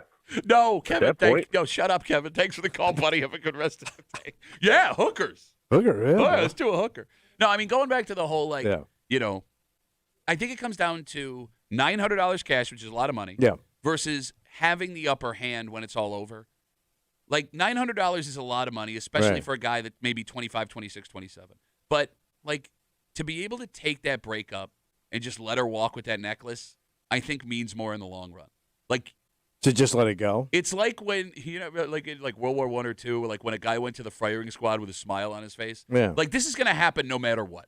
All right, so Right. just accept it Yep, and don't move on. don't give them the satisfaction. Well, you would look cool as crap. Like if you could just let it be cool. Yeah, I mean, that's like Hollywood cool. that's what I'm saying. Yeah, I mean, but that's tough.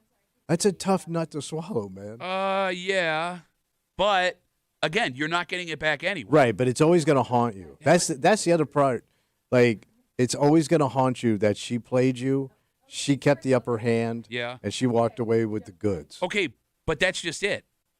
If she walks away with the goods and you don't ask for it back, she doesn't have the upper hand because not only now does she have that $900 Right. gift, she gets to laugh about how pathetic you looked asking for True. it back and then writing a radio show asking for lawyer recommendations. I know, but the thing about it is that even if you play cool, it's that story's always going to live like rent free in your head. Yeah. But at least she doesn't know. Yes, that's true. All right, we got a ton of Instagram messages coming in. I'm sorry, guys. I've been taking phone calls and arguing with Florida boy over here. Brandon writes us on Instagram. He says, I took a girl to Florida to see mutual friends, paid for it all. Within 6 months, she left and started a relationship with one of my former good friends. Nothing I could do. I feel for the guy, but he's out of luck, unfortunately. It would be the bigger thing to do if she would give it back. I say she's a bigger piece of crap. All right, so we can all agree that she's a piece of crap. And he's kind of pathetic for asking for I it think back. that's correct. Okay. If we're gonna do a box score here of how it all sits. So everybody's an angel with a dirty face. I think so. Okay. Yeah. All right. So I guess the moral of the story is, and look, if there are guys listening 18 to 26, 27. Pay attention. No, not that. Oh. Don't spend the money. If you you don't have to spend the money. You don't have to go above and beyond because in the long run, if she ain't into you, the gift's not going to matter. I mean, I think that's the lesson every man needs to hear when they're young.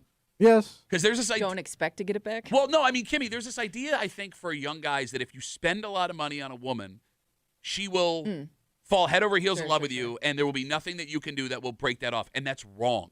It's wrong. The money ain't going It to is. change how she feels. It is. But you're still gonna get bombarded by all those ads for things, especially around those holidays. Yeah. Ugh. The gift that lasts a lifetime. Well, it will Pain. All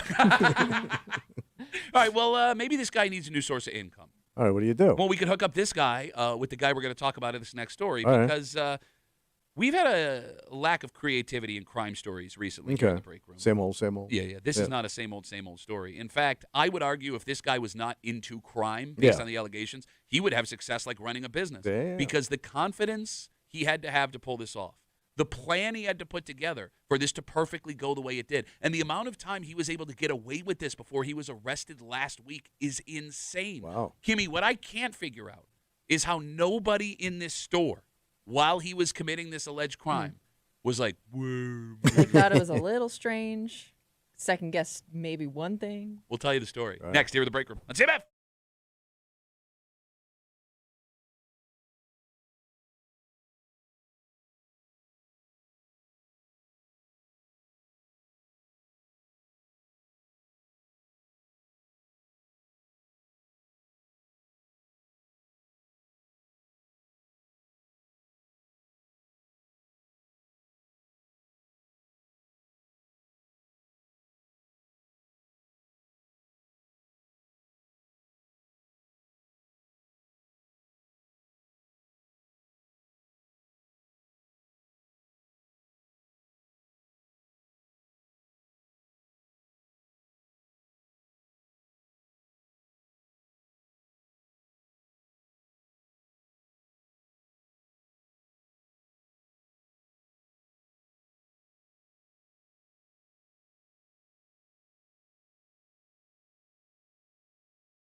You know what most crime lacks today?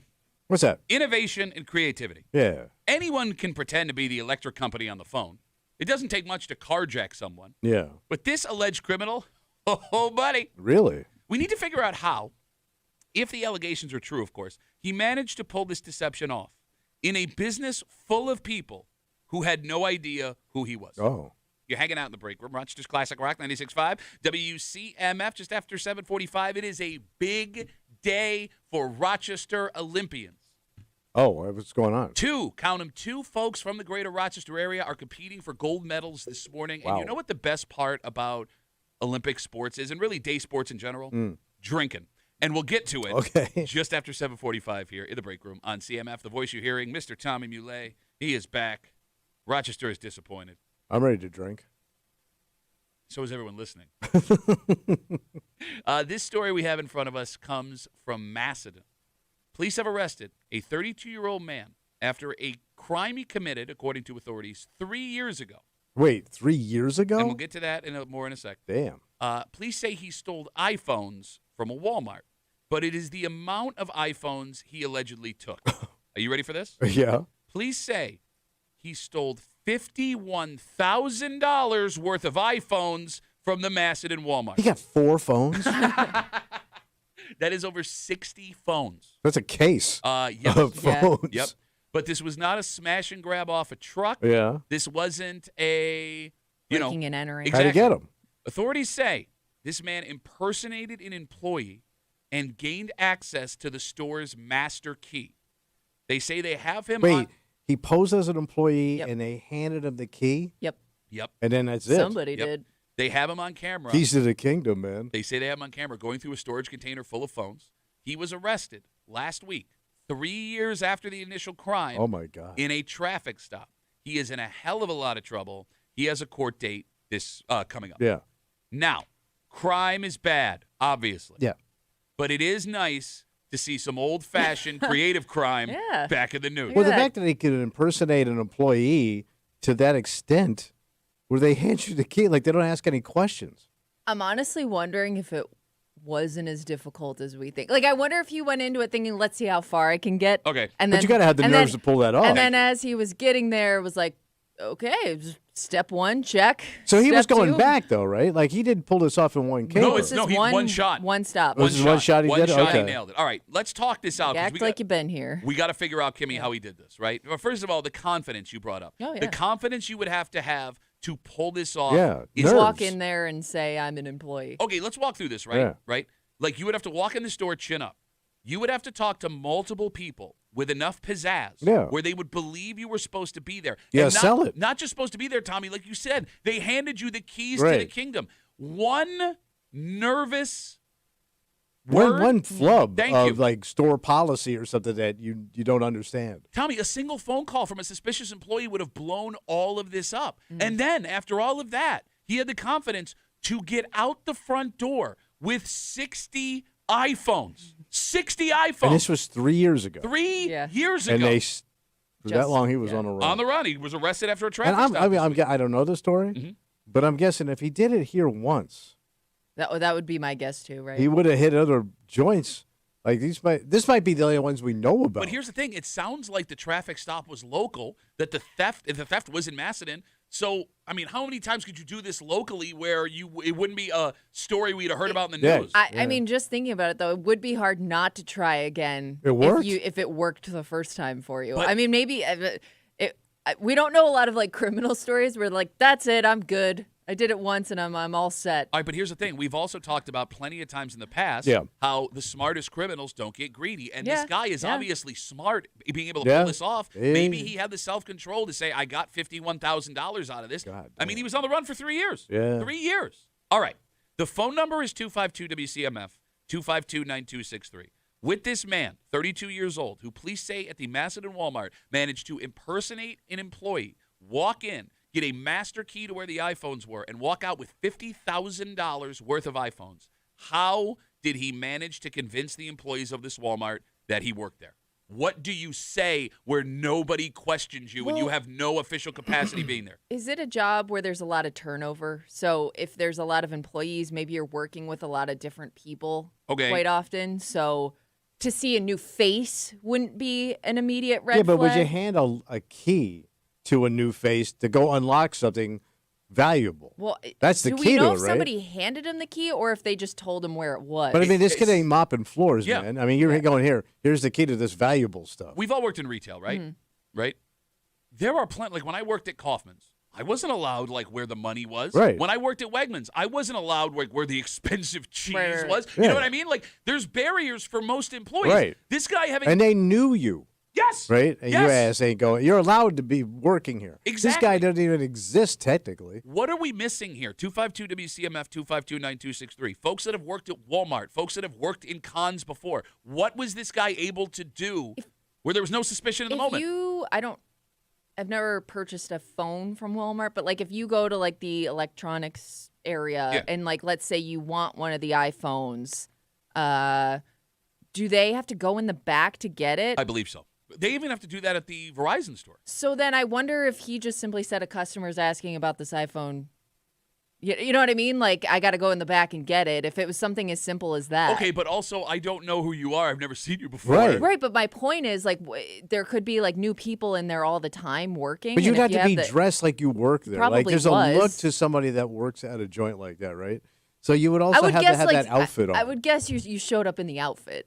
Where do you get a Walmart now? See, I have a completely different idea here. I have an idea that he walked in as like pretending to be someone from corporate, and that's why he Okay, was it able could to be get that where he's too. going. Corporate screw, Yeah. yeah. Because like the cruelty of this story. Yeah. I mean, I am amazed what this guy was able to do. You have to be smart to Yeah. pull this off. This is one of the rare crimes, however, where the victims of the crime are also in a crap ton of trouble. Oh yeah. Because if you're working at this store, or if you're working at Walmart, somebody points a weapon at you and says, empty the register. No one is going to blame you Right. for what happened. When you hand someone a master key to the iPhone, Yeah, you're in trouble, right? bro. Like you would, It's possible the people that were responsible don't even work there anymore. Okay. Like, think of, like, you as a part-time kid working at Walmart at, like, 19, 20 years Yes, old. Like, yes. It was a job you probably didn't think much about. If an adult came to you and said, I work at corporate and I need access to this, I'd probably been like, okay. Oh, and that's the cruelty of this thing, right? Because it's easy to sit here and take shots at Walmart employees because I'm getting all those messages like, oh, that's what happened. Yeah. If I'm 19, 20, 21 Oh, years yeah. old and a guy in a suit and tie walks in and goes, hey, man, I'm here from corporate. I wouldn't have questioned. I don't Bro, want to get. if I'm making $12 an hour, there's your key. I But don't care. I don't want to question Yeah. and potentially get in trouble myself because I embarrassed, the Northeastern regional head of. You want to mess with that dude? Exactly. Right? I mean, look, the fact that this might be the first and only time he tried this makes it even more impressive because, like, to not have practice and Yeah. get as far as he did and get away for 3 years in one shot. Holy crap. Yeah, no kidding, man. I almost kind of want him to, like explain what you did and no charges. Because Like, it's a do you talent. yes. Do you think he even knew he was on the run? Like, do you think they even knew they were looking for him, that they were looking Ooh. for him? Good question. Because he didn't go very far. And he Yeah, was- how did they know? Because you said it in a traffic stop, Yeah. he must have been flagged in a system. yeah, right? they had him on video, so maybe they were able to identify who he was. Oh, okay. Because you have to have a name or something. He didn't. Because he obviously never went back there again. He could also already be in the system. They recognized Oh, him. I mean, okay. I'm also Yeah. assuming you're going to do a little crime scene I'm just thinking, like, investigation. after 3 years and a traffic stop, like, he may have been surprised when they were like, you're I would wanted be. for this. Well, yes, I mean, because I got away with it. if you're facing felony charges, which he is, Yeah. this is like super grand larceny, right? Like you would Super have, grand. you would have thought he would have taken off at the traffic stop, Right. But Yeah. he didn't. 252 WCMF 252-9263. We're trying to figure out how this man, according to police, back in 2023, walked into a Walmart. And by the way, he would have been 29 years old. So it's not even like he has the ability and authority to be an old guy who's like, hey, let me get back there right now. Again, according to police, he walked into this Walmart, Yeah. somehow managed to convince the folks that worked there he was an employee, was given the master key, and walked out with 60 iPhones valued at $51,000. He was arrested in a traffic stop this week. Ben has a theory. Oh. He's on CMF. Hey, Ben, how are you, buddy? I am disappointed Tommy is back. The show was better with Ryan. But you gonna anyway, you gonna take that? Huh? I agree with him. so my theory is, as a former retail worker, I never knew any of the managers above, like, the store managers. So, like, if a regional manager, somebody just walked in, hey, I'm the regional manager, I'd be like, okay, sure. Yeah, but I wasn't would that have because no idea. wasn't that because most managers didn't want to interact with you on a daily basis? Probably. I mean, I wouldn't blame them. I mean, Like at my current job, I have no clue who the regional manager is. I know who my store manager is, and like maybe the other 2 stores we interact with on a semi-regular basis. okay. All right. I mean, to Ben's point, Ben, thanks for the call, buddy. Have Yeah. a good rest of the day. Like, we're sitting here talking. We know our boss, Yeah. and we know our boss's boss. And that's where we stop recognizing Yeah, and I'm bosses. actually kind of vague when you got into the upper clouds of the regional guy. But, like, let's say some 45-year-old guy walked in the door right now, Yeah. and he's in a shirt and tie, and he goes, hey, I run programming for all the Northeast for Yeah. Odyssey. And he goes, I'm taking this, and he walks out. We wouldn't stop him, No, I'd believe him. right? I'm taking this radio board. Yeah. Have a good rest of the day. Like, we wouldn't stop. We wouldn't tell anybody. We would just No, tell I something just that figured- happened. Yeah. We could absolutely have become victims of this guy. Yeah, that's true. Right? 252-WCMF, 252-9263. Instagram messages coming in. What? Duffy at WCMF. He says, I worked at Walmart a couple of years. The managers are not exactly on the level. I was not at Macedon, but I knew people who were. Maybe it was an inside job. We also had ammo stolen several times. Erica is also theorizing maybe he knew someone that worked there, borrowed one of their shirts, and it was easy. But he's the only one, at least as far as we know in the story, that's been charged. True. I mean, if you're going to do an investigation, Yeah, where you you're- would think like they would already have some of that figured out. like to your point, they managed to identify who this guy was Yeah. and kept it on the books for 3 years. I did get a call from somebody who didn't want to go on the air for obvious reasons, but they said that they pulled off something similar when they were younger. And he goes, you'd be surprised how easy it is to do with a lot of confidence. So, I mean, Walk into a place and act like you work there. to his point, there are these 2 guys that do these videos that you'll see on social media every once in a while. And they walk into the most secure places in the world with a ladder. Oh, and they, Yeah. yeah, okay. I remember you talking about these guys. Yeah, it's 2 Vests dudes. and a ladder. I mean, isn't that kind of the what was the Louvre heist? Yeah, yes. Didn't they kind of posed as like construction workers of some sort with the vests, and they they walked out with some art. And you know what's funny is like, the first thought of that is like, how are you so stupid to let anybody with a vest and a ladder in anywhere? But the other part of that is now that folks look out for this thing, it makes us being able to move freely so much harder. Yes. You know what I mean? Right? Like it just makes it more of a hassle for people that are supposed to be places. Yeah. All right. So like here, what always gets me with these stories, Yeah. like, I don't mean to oversell and compliment a man who stole $51,000, although it's from Walmart, so whatever. But, like, I always see guys like this and wonder, like, if you didn't go down a road of crime, allegedly. But you're going to put Your that talent potential. to good use. Yes. Oh, yeah. Think about what I mean, you've got a skill that most people don't have. Exactly. You can sell yourself. Yes. And if you can sell yourself, you're always going to eat. And look, it's probably too late for you now because you're facing these felony charges and you're probably going to do jail time if you're convicted, right? But, like, where did it go wrong? And what could have been done for this guy where he was using this to benefit society, not steal $51,000 worth of iPhones? Now it's over. All right, let's take a break. A bunch of stuff will be over today. And ideally, these 2 events will be over with 2 Rochesterians standing on the podium with gold medals around their necks. And the Olympics have been awesome. The hockey games yesterday were unbelievable. Yeah, good stuff. But the best part about day sports isn't the competition, and it's not cheering for your favorite team. It's a day drinking. Oh. And there are 2 opportunities this morning This morning. locally. And we'll get to it next here in the break room on WCMF.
It's a big day for two Rochesterians. Wow. Could be the best in the world by the time dinner shows Yeah. up. And here's the thing, man. When you are watching sports like this in the middle of the day, it's not about the hope in your heart, the excitement in your brain. Yeah. It may be most about the drink in your hand. Oh, boy. You're hanging out in the break room, Rochester's Classic Rock 96.5, WCMF. Before we get to that, we got something to give you. Well, what are we going to get? You're going to get nothing. You work here. Go to WCMF.com. Yeah. Enter for your chance to win a pair of tickets to see Triumph with special guest April Wine, June 3rd, Darien Lake Amphitheater, courtesy of Live Nation. The show is selling well. Lawn tickets also now available for purchase at livenation.com. Today, there are two very exciting events happening in the greater Rochester area. What's happening? The first one is for Pittsford native Chris Lillis. So today he was supposed to compete in the aerial freestyle skiing finals. I thought it was this morning. They rescheduled it for this morning because of bad Right. weather. We're on the Peacock app. We've been watching the Olympics in the room for the last 2 weeks.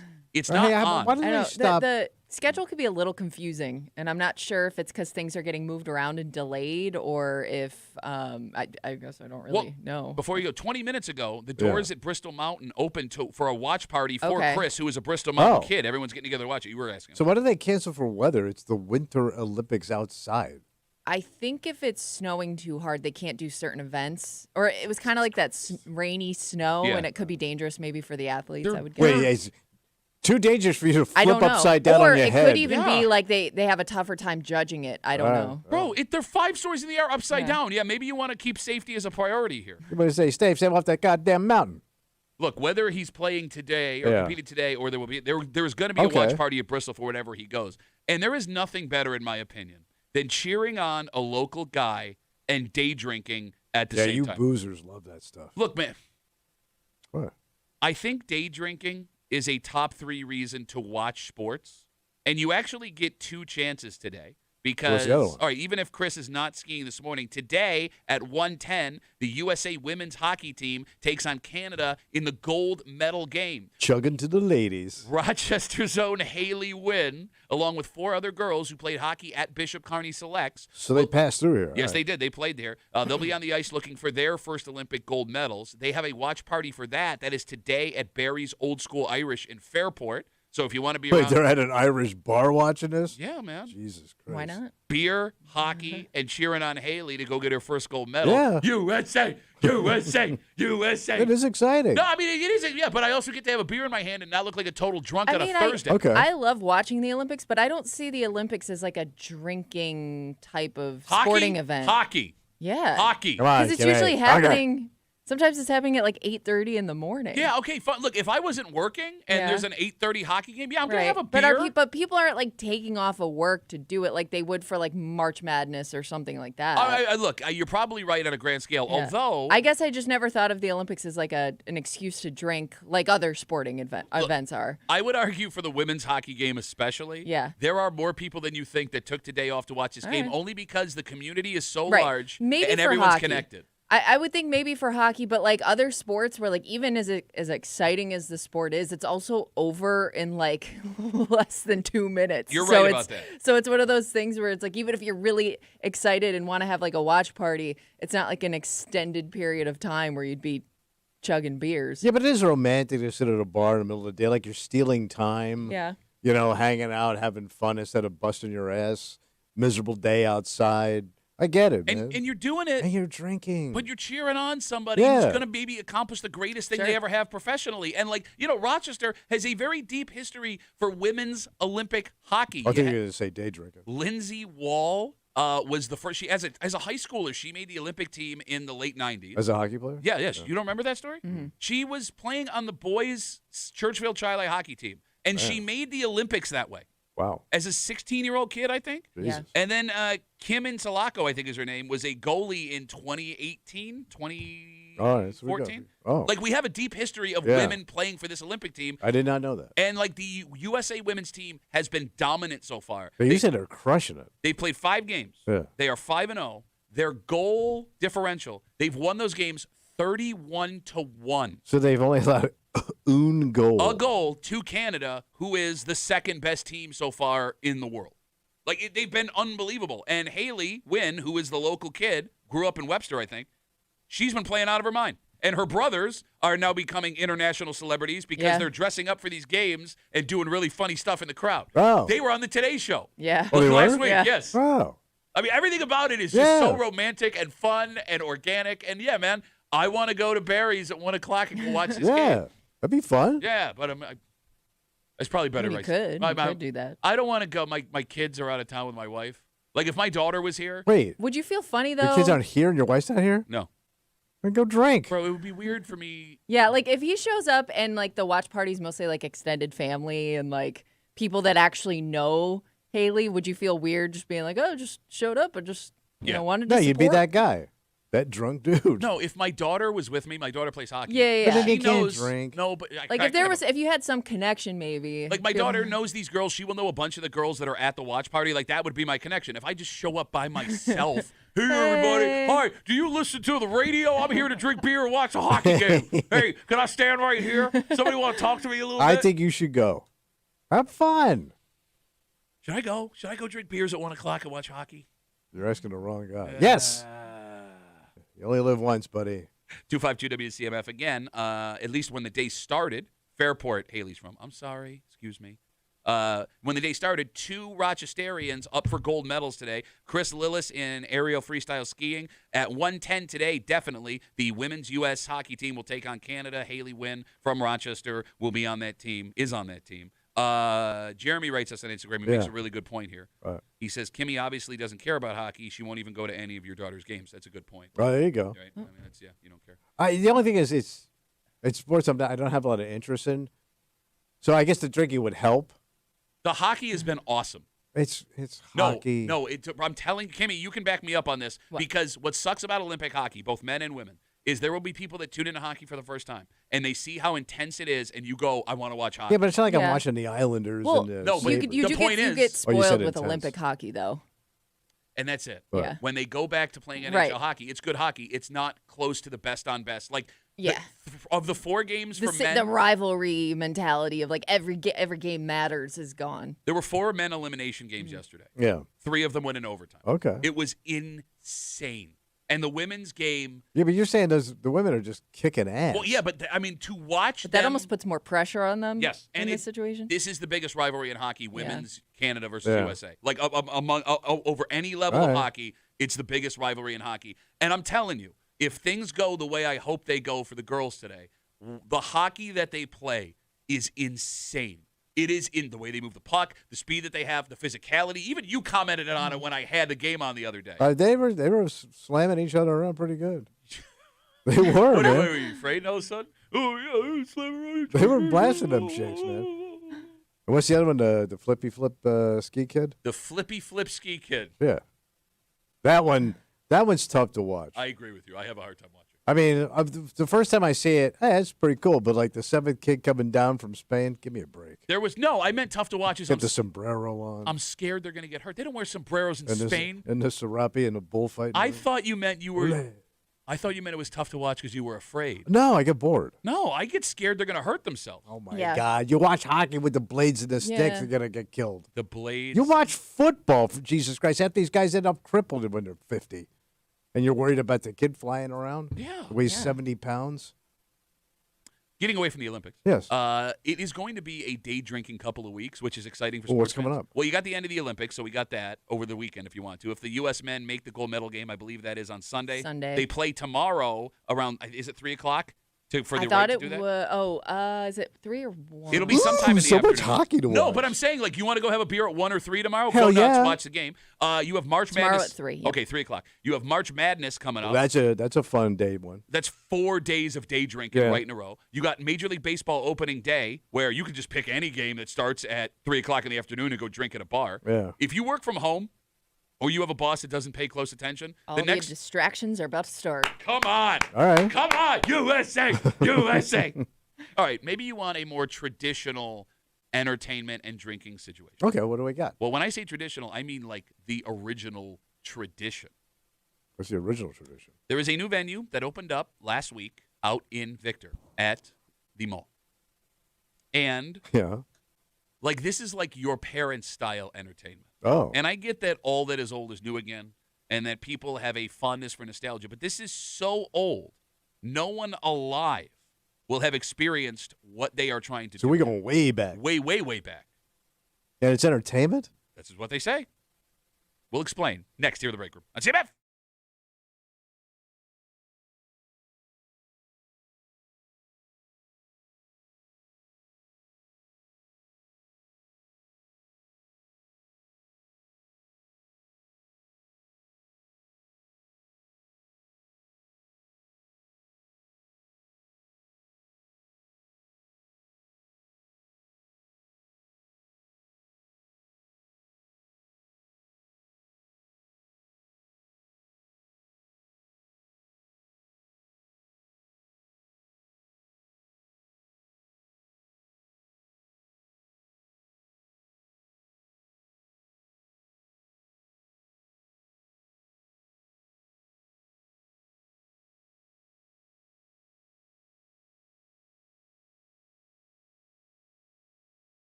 This new idea isn't a new idea, Yeah. but it's an idea that's so old that most people who hear this will think it's a new idea. Okay. And this could go one of two ways for men. What is that? Either you are killing two birds with one stone and making Which used to be a form of entertainment at one time, outside of horse slapping.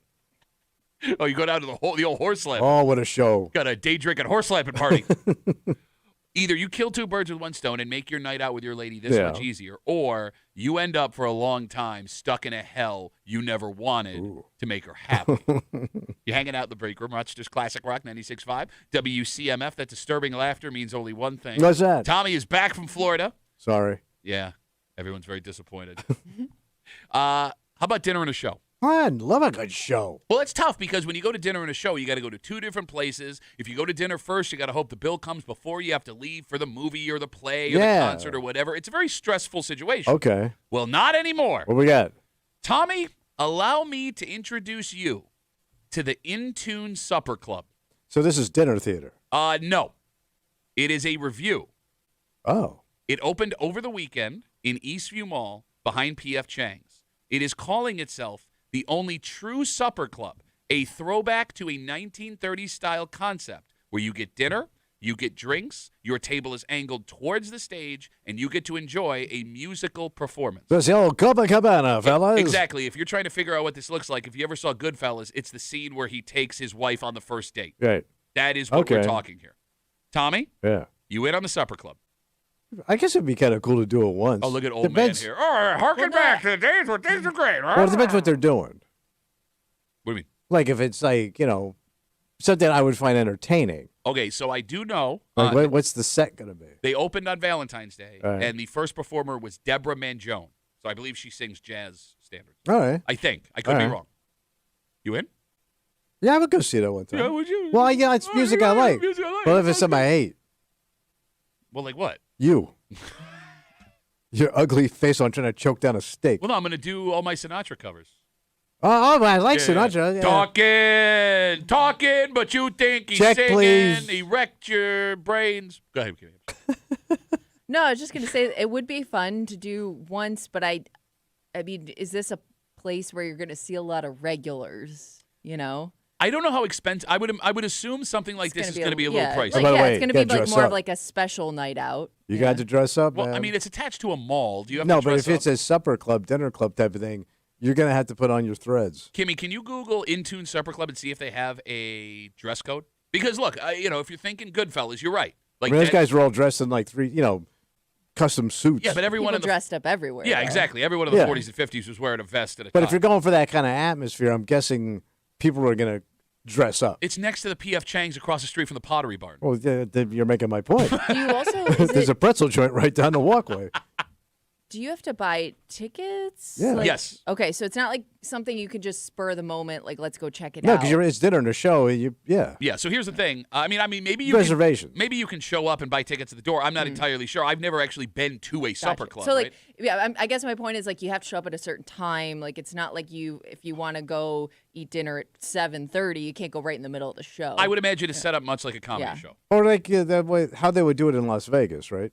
They seat you down, they serve you, then they start the show. Yeah, I would imagine it's They something like probably don't do any. Once the show starts, there may not be any service. All right, so for those who don't know, the supper club was a very popular way to go out in your parents' Oh yeah, my parents did this stuff. They used to go dinner theater, all that stuff. Yeah, Catskills, big band, Oh, suits, yeah. fedoras. Is there a space for what we are describing in today's I think world? so. I think so, but Maybe have a little class when you go out. class, but you don't even like. I mean, here's the thing. You two would have to lose you the talk ball about your caps. parents, like they also like to dance, like they like to do all. Oh yeah. It was a different experience for them than Well, it there was would no be dancing for at the you. supper club. There was no dancing at the supper club. This was a show you watched. But she is right. Like my parents used to go But out. I just mean like they to like enjoyed dinner and dance. and Yeah, like big they band really- music, all that stuff. They really like involve themselves in the show. Do and the cha cha. I don't know. Like I don't know. Do men especially like to do that still? Like I would think like you're sucking it up to take take your wife or girlfriend out, but I think like your dad actually enjoyed it, right? Like going out. I and was doing always that amazed stuff. at like my dad's generation of guys. that could dance. Like the guys, like my Uncle Dom was like a great dancer. He's just Well, conservative. no, yeah, they say all Doms could dance. He was dancing Dom. Dancing Dom. Here Come over here. Well, Sinatra wrote that song about him. How'd it go? It's dancing Dom. He's dancing for you. But they were. All those River. guys would go out and do that. Yeah, You're right. right. Like, it was a different generation. And Kimmy, when you ask if guys would enjoy this, we know the manliest man we've ever met, Tommy, is all the way in on the supper club out in Victor. Well, I kind of Well, I like mean, the like- jazz. And I had the jackets already. I mean, you would. This is not something. You This hate is it. something your wife would love to do, and you would hate. You would why hate do you it. why do you think we're doing this when my wife is not in town right now? I remember right. you got roped into those salsa dances. Yeah, that was not fun. No. And here's the thing: there wasn't even any salsa. I was grossly misinformed. What a rip. 252 WCMF. We are talking about this new venue that opened up behind P.F. Chang's at the Eastview Mall. It is called In Tune Supper Club. It is, think, a 1930s, 40s, 50s authentic supper club. You have a table you sit down at. They serve you dinner and drinks. The table is angled towards the stage. You enjoy a musical performance while you have dinner. It is dinner and drinks, one-stop shopping. And I think that would be the biggest draw if we're talking why men would be interested in this. Yeah. You are getting double the entertainment in one spot. You don't have to worry about rushing around. Yeah. And you could also get, in all sincerity, you could get blown away by some musician that you've never heard of before. You know Yeah. what I'm saying? Like, I mean, Yes. you know, they're not going to bring in, I'm going to assume, you know, acts that people are going to be like, oh my God, I have to go see, you know, Bobby Darin down at the Copa. Like, you're not going to go see something like that. But, like, the talent that these traveling musicians do have is amazing. Oh, it'll be top shelf. You know what I mean? The And drawback. your wife's going to love it. Okay, but the drawbacks are. How's that? One, if you're not into whatever entertainment is there that night, you're stuck. Mm-hmm. And it's not like you can have a conversation with your date as the show is happening. No. And I think that would be the hardest part for most people who have never experienced this before, right? Like, think how many people, when you especially were doing stand-up, that were talking and had to be told by the management you can't talk anymore. Shut up. Look, we understand he sucks, but the policy of this comedy club is you can't openly say how much he sucks to your partner. There are other people trying to enjoy the show. Oh, the suck laws that were passed. Is this going to work? I think it would. Only because you like it. This is the first new thing that Yeah, I Tommy has know. heard in Rochester in I know. 5 years. I And he's like like, it. hey, it's a pretty good Let's just idea. class up the joint a little bit. It's going to have Taking some them fun. Good, back clean in fun. time. I wonder if they'll do like the opening comic MC guy. Why, you looking for work? You want to close the place down? Send Tommy out there. I think as long as you don't price people out of it, it can work. I don't know, like we were talking before, how expensive it's going to be. Does it have prices on the website? Can we take a look? By the way, they're not buying advertising or anything. This is not an ad for So what's the name of the joint? In Tune Supper Club. In Tune? In All right. Tune Supper Club. No, I mean, it's just such a unique thing. Like, we got Instagram messages coming in. Lazo writes us. There was a place called Paradigm Supper Club in Pittsford back in the day, owned by two Russian brothers. Very interesting place. How back in the day are we talking? Because I've never heard of anything like this in Rochester. So there was a joint way back in the day in East Rochester. I don't know the name of the joint, but it was like they brought in like top shelf nationally touring comedians and singers to this club. Oh, wow. So like you would see like in the day like names you would see like on TV. No kidding. Weekly. How long ago were we I'm talking? talking. I think this place was in the 50s. Okay. Because I think the Democrat and Chronicle ran a piece on it 10 years ago. Okay. But this place had been closed since the 60s. But like, think of like the most famous comedians back in the day. Those guys would be there, and it was a supper club. But it'd be like a little Vegas act. You know what I mean? Like going to Vegas. It is interesting to think, right? Like, you know, you talk about like the biggest celebrities, musicians back in the day, that you were able to go to these venues Yeah. and see them 15 feet from your face. Well, the problem is now is you do have this, but they're at the casinos. Well, no, but they're not the biggest names Right. on the No, planet. but you could go see top name entertainment at these casinos regionally. Okay, but they're top name entertainment from like 30 years ago. And look, they're great shows. The point I'm making is there would be someone Hey, like, you know, you gonna put Nelly down? you could watch Jackie Gleason on television. Yes. And then go to a supper club and You Jackie could, Gleason yes. was 25 feet from your face. And Yeah. it was an affordable evening out with your wife. Yeah. You get what I'm saying? Yeah. Right? Like, you know, Henny Youngman, who everybody knew back in the day. Well, he was featured in the movie. Exactly. Yeah. Yeah, yes, he was in Goodfellas. Yeah. You could sit, like Henry Hill did, 10 feet from Henny Youngman, and like With that your guy- side action and enjoy your show. 252 WCMF. What do we got for price? Okay, so one ticket includes a reserved seat, Okay. a chef-crafted dinner, and a live show, all for the grand total of, it does say limited time offer, but all for the grand total of $25 a person. Wait, Well, so 25's got to be in the door, and then you buy food. It says one ticket includes reserved seat, chef-crafted dinner, and live show. Come on. It says all for just $25 a person during our limited Because you're going to make it on the offer. booze. Okay. All right. Because you're going to have drinks, so. It does sound cheap, but maybe it's just to get people excited about it, and then the price goes up. But right now, it's $25 a person well, I mean, if you want to check it out. Who am I seeing? I don't know. Like I said, Deborah Manjone was there on Valentine's Day. But, like, look, I mean, it's a good idea because, again, it's such an old school thought. Yeah. People would have no idea what they're walking into. It does seem weird to bring it back now because this seems more Mad Men revival from a couple years ago. Yeah, that was big. But we have seen nostalgia we think is really stupid work really well for reasons we don't understand. Like, you think vinyl is dumb. But don't get it. It's crushing right now. Yeah. Kids are wearing their grandparents' clothing again to look cool. Can I tell you something? It freaked me out. I was at the Lucky Flea on Sunday at the Dome Arena. Yeah, why not? Well, first of all, I love the Lucky Flea. Yeah. Second of all, my sister has a business now where she's selling sourdough and cookies, and she was there, and I was supporting my family. Oh, okay. And she sold out of her cookies in 2 hours. I was very proud of That's her. because your brother was there. It's actually 100% true. There were several women in their 20s dressed like women from World War I or World War II. So the old, like, seam stockings and dresses and hats, heels and gloves. There were several I women. mean, it's a sexy look. I mean, it is, and it's an elegant, sexy look. What are you making a face for? They're dressed like your mom. Yeah, what do you... People banged moms back in the day, man. My mother got banged. Over and over we again. are aware. Why don't you lay down on the couch and let's talk about where that No, statement but you don't think the 40s look on a well-shaped woman would be alluring? I get why it would be exciting for a young person. She smells like cigarettes and gin.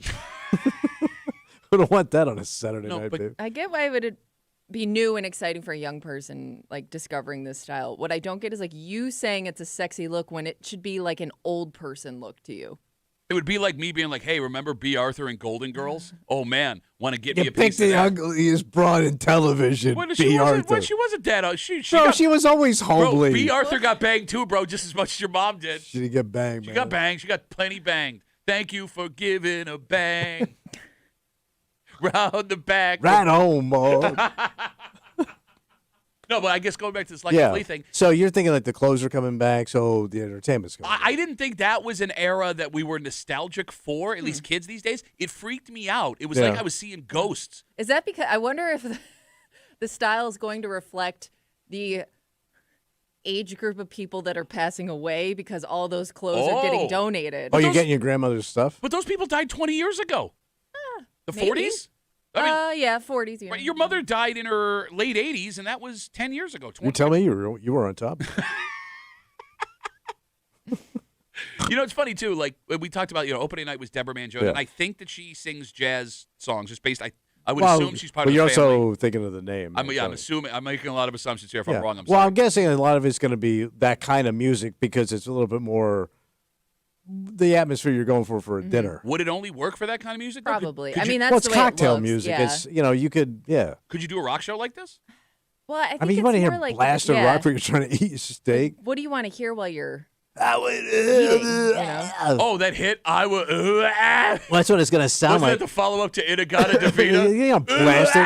Hey, come on in and have a martini sitting next to a Marshall stack. Well, no, but like if I'm not into Just literally jazz, jump around the table. Okay, they have a range of music though. I'm looking. what do we Oh, got? yeah. Okay, so there's a band called Arcade. It says, from one-hit wonders to mega pop stars, the Arcade will bring you back in time to the days when MTV was the soundtrack to our All right, lives. so that's 80s. All right, so covers. it's their 80s cover. AVs, yeah. Yeah. Shut up. Okay, there's the Dirt Turtles coming. Oh, The Dirt Turtles. You want I to don't guess? even want to. Do you want to guess? Wait. I'm gonna say Dirt Turtles? Yeah. the Dirt Turtles do like Buffett standards. Do what? Do you want to guess, Tom? Jimmy Buffett. Oh, I didn't think of that. Island music. No, it sounds Dirt Turtle sounds like some kind of like dirty music. I don't know. Well, bro, like that's how your mom died. I gave her a dirt turtle. Oh, like a sex move. That was the joke. Would you leave your subtlety in Florida, you idiot? The Dirt Turtles is a honky-tonkin' rockabilly blues band. Oh, so ready it's to kinda boogie country? all night. No, honky tonk. Well, that Yeah. can get kind of country. It's that honky tonk blues. There's a difference. Say, did you say hillbilly? It says a Rockabilly. honky-tonk rockabilly blues Rockabilly. band. All right. So there's a wide range of music coming to this. All right, place. that's actually Yeah. making me more So excited. you didn't have to even really get dressed nice. You're not putting on a dinner jacket for honky tonk dirty turtle. You s-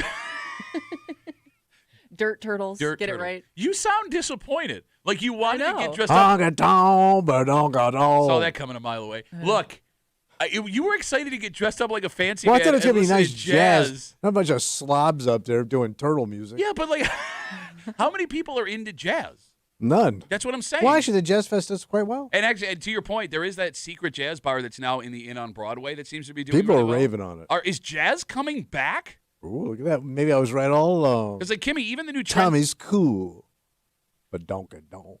Tommy's cool, but donka donk. Followed up by that standard follow-up to Inagata Vida.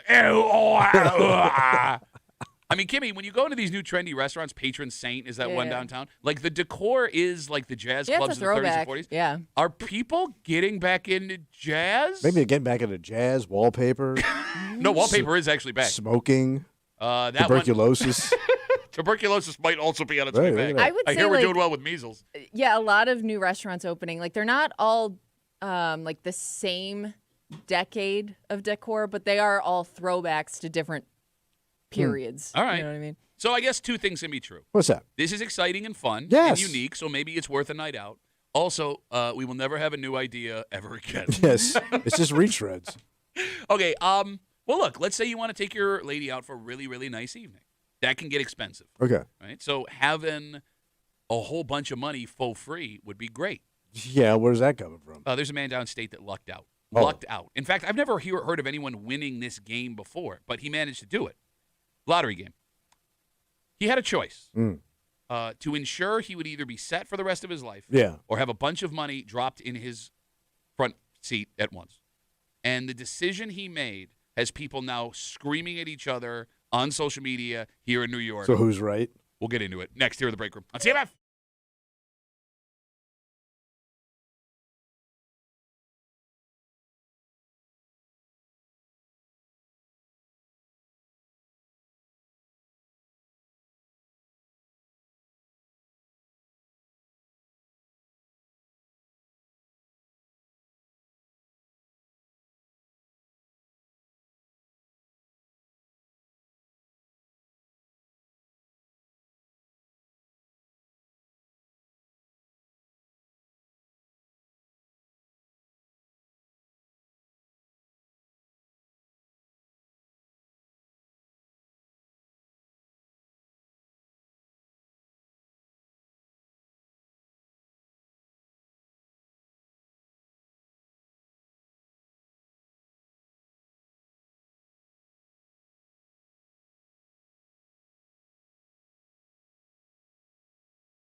neither choice is a bad choice. Yeah. But one is going to make you a hell of a lot more money than the other. We'll go with the dough. Well, here's the thing. Sometimes it's not about money. Sometimes it's about what that money will do to you. Oh. Because I am here to argue, even if one choice gives you less money in the long run, the smarter play Yeah. is to be better safe than sorry. All right. You're hanging out in the break room. Rochester's Classic Rock 96.5, WCMF. We got more stuff to give you. Mm. Head to the contest page right now, WCMF.com. Enter for your chance to win tickets to see Almost Queen, a tribute to Queen, Saturday, February 28th at Temple Theater, courtesy of Rochester Events. This show is amazing. I saw them. You're out. You're a Queen guy. I saw them a couple years ago. Oh, really? Look, I never obviously got to see Queen live. It was like, They were right there. bro, the guy who plays Freddie Mercury. Right, he looks like him? He looks like him. He sounds like That's him. a tough look to pull off, Bro, too, man. the guy's amazing. If you have the opportunity, I know because He's got the teeth? He's got the teeth. I come for the teeth. You want to try that again? I come for the teeth. I like good teeth in a singer. Tickets are on sale right now at rochesterevents.com. Are you guys familiar with the New York State Lottery Cash for Life game? I've heard. Oh, yeah, this. how's it work? So no. I'm guessing you It's on win the cash for TV. life. It's been on TV. So it's a drawing where you have to match all the numbers, and one New York State resident downstate finally did. All right. He hit all of the numbers plus the cash ball. So he Bam. gets $1,000 a day Wait, Oh, a man. freaking day? for the rest of his life. That's insane. God damn. So pre-taxes, you get an annual salary of $365,000 a year. You're like a top executive somewhere. Yeah. Anybody listening right now could quit their job and never work again for Right. the rest of their life. And live a nice life, bro. You got it. But here's the thing. When you win this prize, Yeah. the grand prize, they give you a choice. You can take $1,000 a day, or you can take a massive lump sum. Like, so you get, when you say per year. Nope. The lump sum at the... Because it's lifetime. okay, again, they will give you the opportunity to take $1,000 a day for life. Or, after taxes, you can take $4.3 million in cash. Wait, 4.3 after, you say after tax? That's after taxes. It's $7 million after all the money that has to go to whoever you got to go to. It's $4.3 million.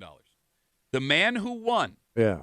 took the lump sum of $4.3 million, and it has now ignited a firestorm of controversy across the Empire State. And before we have this conversation, I will let you know, this man looks to be in his mid-50s because age matters in Oh, this absolutely. Yeah, it does. definitely does. All right. 252-WCMF, 252-9263. $1,000 a day for the rest of your life, or a lump sum after taxes of $4.3 million. Did this man make the right choice taking the $4 million? Oh, yeah. You take the lump. Lump my ass. That's the Kimmy? T-shirt I'm going to have printed out. Lump my with ass? a big dollar sign on it, too. Tommy Dollars. Tommy ass is more like it. Oh, Tommy got a lot of ass. You're married. Yeah, at home. I have plenty of ass at home. Thank Proper you. ass at home. No, but they say take the lump. Who says that? Your I- accountant will tell you that. You really Oh, got I an always account? thought like money no, people but if are, I had one, I do. I drink with my No. accountant. I always thought like people who were like, financially savvy, they're the ones that always tell you, no, space it out, like take a little bit at a time. Like I've never heard a quote financial expert say, take the lump sum. The one on my head says it all the time. No, but if you take the lump, you can invest it. See that piece of property over there? You buy that. You hold on to it. You see that building? Yeah. You buy that building. You have the tenants pay the rent and the taxes. Why can't you invest when you're making $1,000 a day? Here's the problem with your grand a day. Something can happen to you, Yeah. and you're screwed. Yeah. Uh-huh. Hey, guess what? What Like- happens to that $4 million? You have something it. happens. But to you're Your dead. family has But it. something happens to you, bro. What If you die, let's say you get cancer. Let's say you get hit by a bus. Let's say you get something terrible. I'm dead. What do I care? No, but then the money's gone. You're dead. No, but your family. You're not thinking about your family. You did I not know, think I about your know, you're family. not, You, you're for not. some reason, thought you Go have invest. $1 million in heaven. And by the way, you what? You can't take it with you. No, And good. you're not going to heaven. And you have control over the money. Okay. You don't have if you've got $1,000 a day, which is going to be like $500 a day, right? But after taxes, and Probably stuff like 600, but yeah. that. All right, but you don't have any control over that money. You got to wait for it every day. The other one, you have it; it's yours. All right, Go have fun. Hey, boy, you could have some fun, buddy. The phone number is 252-WCMF, 252-9263. Again, with this guy winning, it looks like he might be the first winner of the Cash for Life game at the New York Lottery. He won the choice of $1,000 a day for the rest of his life or a lump sum after taxes of $4.3 million. Unless you are 70 years old, you take the $1,000 a day. No, you're crazy. Let's do some math. Is there? Go I'm ahead. sorry. Is there a time limit on the? How they always say for life, Nope, but what it's- does life mean? it's forever. Okay. Forever. All right. if we do some math, with taxes, it would take you somewhere around 15 years, 15 to 17 years to hit that $4.3 million if you take $1,000 a day. So if you think you've got 18 more years left to live, you take the cash. But I would argue. Wait, so you're saying the payout after taxes would be $4.2 million? $4.3 million is yours after taxes. If you take the $1,000 a day and you make it to 17 years, you're ahead of $4.3 million. You sure? Yes. I did the math last night. Yeah, but you didn't have any fun. What are you talking about? You can have $500 a day fun? It would change your lifestyle for So sure. 5 point or 4 point whatever. Okay, you stop saying words. And you also look like a big shot. But I would argue, even if you don't think you're going to live that long, you still take the $1,000 a day, because the biggest issue we always see with people that win the lottery, when you get all that money at once, what happens? It ruins your life. You make bad decisions. Yes, you overspend thinking It's the a money. lot of fun, man. You overspend thinking the money will never end. Your addictions start to get the best of you. You can get an Olympic-size above-ground pool lit in gold. Kimmy, you start to have hangers on that drain that account, and then all of a sudden you wake up and the money is gone. If you let that money flow in slowly with $1,000 a day, it does not give you a chance to destroy yourself. You got to be frugal with your money. No, it's not even about being frugal. It's about not dying. It's just enough money to live really, really well, never having to work, but not enough money to destroy you. It might be the perfect way to win the lottery. But it's not as cool. Yeah, but isn't there something like... I got $500 a day coming in. yeah, but that's cool knowing you're not even doing anything to earn it. Like, I'm not doing anything with $4 million. Imagine seeing that get deposited in your bank account every day while you just sit on the couch and do nothing. Ching, ching, ching, ching, ching. I mean, look, I know me. I know me. I know you. And if we both got $4.3 million, we'd be dead in 5 years. Easy. Yeah, but it'd be a fun death. No, it wouldn't. It'd be a fun slide into hell. You know, I'd man. love to ask you on your deathbed, was that a fun death? Yeah, I don't regret a thing. Some people had some fun times, man, before they kicked it. You know, I love how you talk about, like, on deathbed, not realizing that will be the most horrifying moment of your life. Well, by the way, you die either way. I understand. Go have some Andre Rison fun with it. But I know. What a topical reference. I understand. No, but didn't he, like, wake up and he realized he had $27,000 in cash on him? He forgot he had $20,000 on him. Like, you've never left money in your pocket by accident. $27,000. Yeah. There would be the difference. No, look, man, you're right. We're all going to die one day. I know I will speed up my death by getting handed $4.3 million. Please take the lump. 252 WCMF, 252-9263. I would argue. So you go straight conservative guy. You're smart with my money. Yes. I work hard for my money. I mean, you could still get into trouble having that in your bank account every day. You got to wait. You can't go blow. You can't blow it. I mean, it's going to add up pretty fast. Okay, I love idiots like this who make this argument. Are you ready? Tim writes us, Duffy on WCMF, easiest way. $1,000 a day in 30 years is $10+ million. If you take the $4.3 million today, in 30 years, that could be $35 million if invested correctly. Yeah, you idiot. If invested correctly. That's what I was planning on doing. No, but like, okay. I love how like you get $4 million and you're all of a sudden an expert on what to do with your money. Kimmy, it's like totally if you were good with investing your money, you'd probably have a lot of money. Well, you take it to a financial guy. No, yeah. Who can you trust? My drinking buddy. You're an idiot. Oh, here goes Daniel. If you put $4.3 million in the market, making conservatively 10% a year, that's $430K a year as opposed to $365. Yeah, as long as everything doesn't collapse on you, we're due for a nice old-fashioned economic collapse. Oh, the old-fashioned collapse. Oh my God, the humanity! Ah! God, take the $1,000. And that's the other thing too, man. Right? Like economically, right now, things are kind of dicey. You could be a thousandaire. If I have $1,000 coming in every day for the rest of my life, I never have to worry about money again. Ever, ever, ever. And to all you people that are like, oh, you should invest, do you have the self-control to not start chipping away at that money that you, quote, invested? Well, you could get into trouble with the $1,000 a day. Why? If you start to overextend yourself thinking, well, I got a grand knowing a it's day. Coming. You know what I mean? Oh, I can afford that payment on that boat. I can buy that RV because I got a Giola coming in every day. You could hang yourself slowly. All right, but here's the difference. I like a called quick a hang, Giola. like they do in the westerns. If you hang yourself slow, you can also spin out of it because the money doesn't stop. If I have $4.3 million and I start spending that money and all of a sudden I got a boat and a mansion and a car, I got no more money coming in. I could find It's a one-time.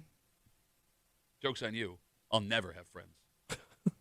Net shirt. Man, like the amount of people that listen to our show that are screaming, "You have to take the lump sum." Yeah, we're lumpers, man. Is letting me know that I'm making the right decision, taking the $1,000 a day. I would make the argument. What's that? The lottery should go back to not letting people ever take the lump sum, because there was a long time. It was what, like Really? I think it was the late 90s. Really? You weren't allowed in New Oh, York. the lump back, yeah. You weren't allowed to take a lump sum until the late 1990s in New York State, because when you see people hit jackpots, no one ever chooses to take it over time anymore. They always take the lump sum. And to Kimmy's point, what makes you think that you're going to be the smart one with that money? Well, you listen, but you're saying all the right things, but you're saying it to gamblers. Okay. And gamblers like jackpots. All right, fair enough. That's what you go for, that pot of gold. No, you're right. You know, it isn't like you invented this car or this business that's going to pay you. You're a gambler, man. That's the juice. And I think most people that gamble want that jackpot. You want that pot of gold in your Okay, lap. look, that is a valid point. I still think you're dumb. I think it's a dumb take. 252 WCMF. Let's talk to Mike. Hey, Mikey, how are you, buddy? Good. How you guys doing? Good, Mike. What do you got? I'm with Tommy on this one. You got to go with the lumpola. Ooh, Lumpole said it the right way. The fact that you said Lumpola lets me know I've still made the right decision. Why are you going with Tommy? All right, you guys did a story not that long ago about Publishers Clearinghouse on how that money just went away. Okay, so hold on. Let me just catch everybody up. A bunch of people won jackpots from the old Publishers Clearinghouse knock on your door with the big check thing. Publishers Clearinghouse went out of business, and the folks that were getting annuities, because they would pay you year by year, all of a sudden the money just stopped, and they're SOL. They're not getting any money. Go ahead, Mike. I'm sorry. Yeah, exactly. I mean, you never know what New York State's going to do or whoever's running this lottery system. I mean, that money could go belly up. Hey, Mike, you got to take the money when you can. Mike, if the New York State lottery system collapses because they don't have enough money, I think we've got bigger problems in New York than I don't have my $4.3 million. State's going bad, buddy. Shut up. You're such an idiot. All right, Mike, let me ask you a question. How old are you, buddy? I'm 38. Are you 38 years old? You're my age. You win this thing. You're obviously taking the $4.3 million. What's the first thing you're doing with that money? Inviting me over? You got to pay off all your debt first, and then live a little. See, there you go, and that's why you don't take. That's why you debt, mo debt. All right, Mike. What is live a little? Close your eyes. What you've always wanted, you would spend that money on after your debt first. Go. Probably buy a little bit larger house. Some new cars, and then invest the rest of the money. Cars, bigger house, bigger house and cars. Yeah. You're gonna need a bigger garage. I mean, I already own a house, so it wouldn't be that much of an upgrade for me. I already own some cars, so it's you got to be reasonable. But I like to think I'm fiscally responsible. I love how you're fiscally responsible. You can only drive one car at a time, Mike.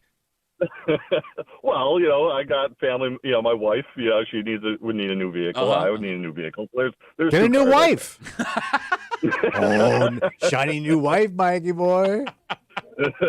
Mike, thanks for the call. One of them buddy. sexy Have a young good rest of the numbers. day. See, that is a man who describes himself as financially conservative. Yeah. Right? And he immediately buys multiple cars. Multiple cars. But if you're going to buy multiple cars, they're going to be cool cars. Yes, exactly. You're not going to go out and buy, a Yugo. Right. They say that Yugo. they say that making money doesn't change you. Of course it does. No, they say it just magnifies the type of person Well, you it makes are. you a bigger a-hole. But I think the same thing can be said for how you handle this. Like, for example, Yeah. the average American right now makes around $55,000 a year. Okay. If you were to take the $1,000 a day after taxes, you would still be making about 3 times the average American salary without having to go to work. Mm-hmm. Can you not be happy making 3 times what the average American makes?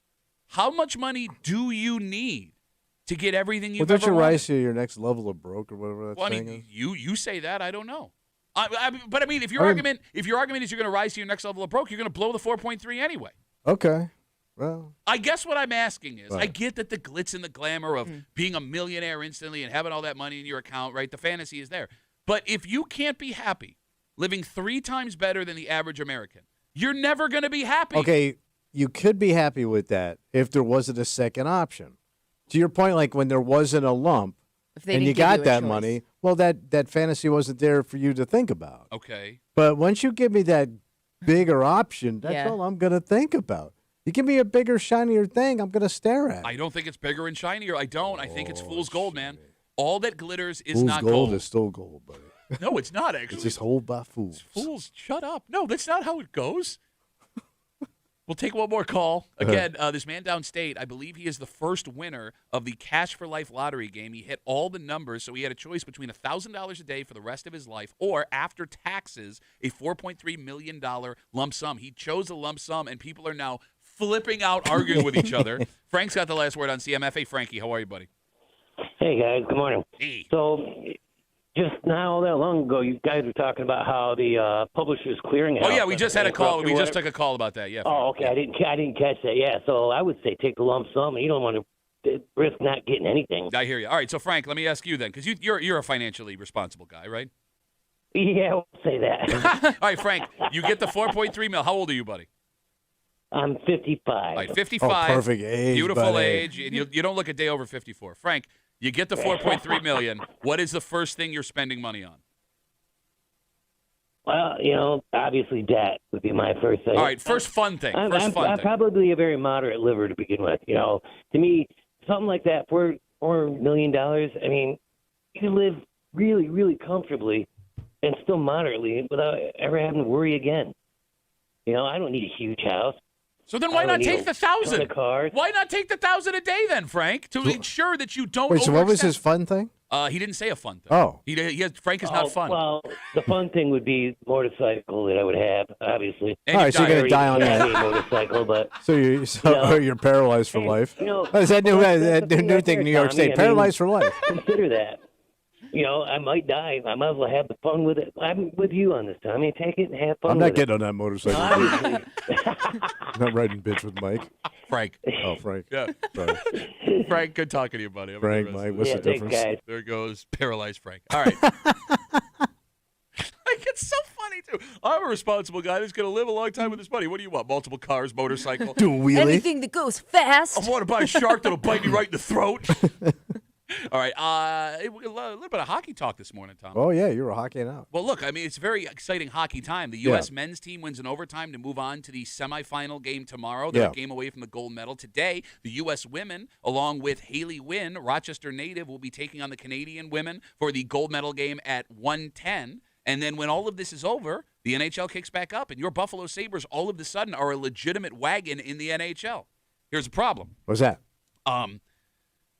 Fan support for the Sabres is nowhere near what it has been when they've been good in the past. And the Sabres now seem to understand that. So they have made a move. Get people back in? Well, look, man, if you are a Sabres fan and you would like to be enjoying these games with like-minded Sabres folks, the Buffalo Sabres and a local beer company have gotten together to give you that opportunity. Oh. And we'll get into it next here in the break room. Let's see you back.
The excitement is not what it once was. Oh, it's lost its glimmer. Well, it's building again for Okay. diehard fans. But All look, right. man, it wasn't all that long ago that this community was on fire for this team, where any bar that was going to show this game was going to be packed to the gills with people screaming. Yeah. This team wants this back again. And now they're bribing us to try and do it. I like a bribe. You're hanging out in the break room, Rochester's Classic Rock 96.5 WCMF. So we've been talking a lot of hockey today, and I don't care. I'm excited about Well, it. you got your hockey jersey on. I got my Team USA jersey on because the girls are playing against Canada today for the gold medal at 110. Haley Wynn, Rochester native, looking for her first gold medal. Tomorrow, your American boys are a game away from the gold medal game. How about yesterday's game? The U.S. played Sweden. Yeah. And this will be our perfect transition. 2 Buffalo Sabres captains were facing off against each other. Well, captain. That's right. Tage Thompson for the USA and Rasmus Dahlin. Oh, yeah, Dahlin, man. It's one of your top cappies. Shut up. Shut up. Dahlin. When the Olympic hockey tournament is over, Yeah. everyone will come back stateside and the NHL will resume again. And the NHL will resume with your Buffalo Sabres in a playoff spot. Oh. They're looking pretty damn good right now.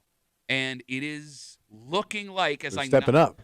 As I knock on wood, Yeah. this long nightmare of a playoff drought could end this year. So when's the epic collapse? Shut up. When they schedule that? Shut up.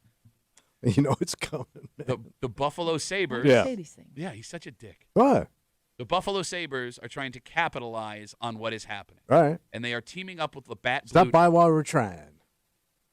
Kimmy, they are teaming up with Labatt Blue to do it. What you got? The Buffalo Sabres have created what they call the Buffalo Sabres Bar Network, a group of 10 bars in upstate New York Yeah. that will be showing games and giving things away while the games are Oh, on. okay. 2 bars in our area, Shamrock Jacks and Rev It Up Bar and Grill on Old Scotchville Chili Road, will be in the Sabres Bar Network. The bars will be showing Sabres games. They will have things to give away during the Fun games. bar, too. Yeah. T-shirts, tickets, Yeah. beer sabers. Have you seen these beer sabers?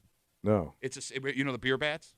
Yeah. Okay. So it's a hockey stick? No, it's a sword, you idiot. It's a saber. Just ask her. I don't follow hockey. Have you had a beer saber? Is it a hockey Well, it stick? would be a hockey stick. They don't play with swords. They play with sticks. It's a saber. They tried are the the swords sabers. and everybody They are- died that year. It's called a saber. But they made the playoffs. Shut up.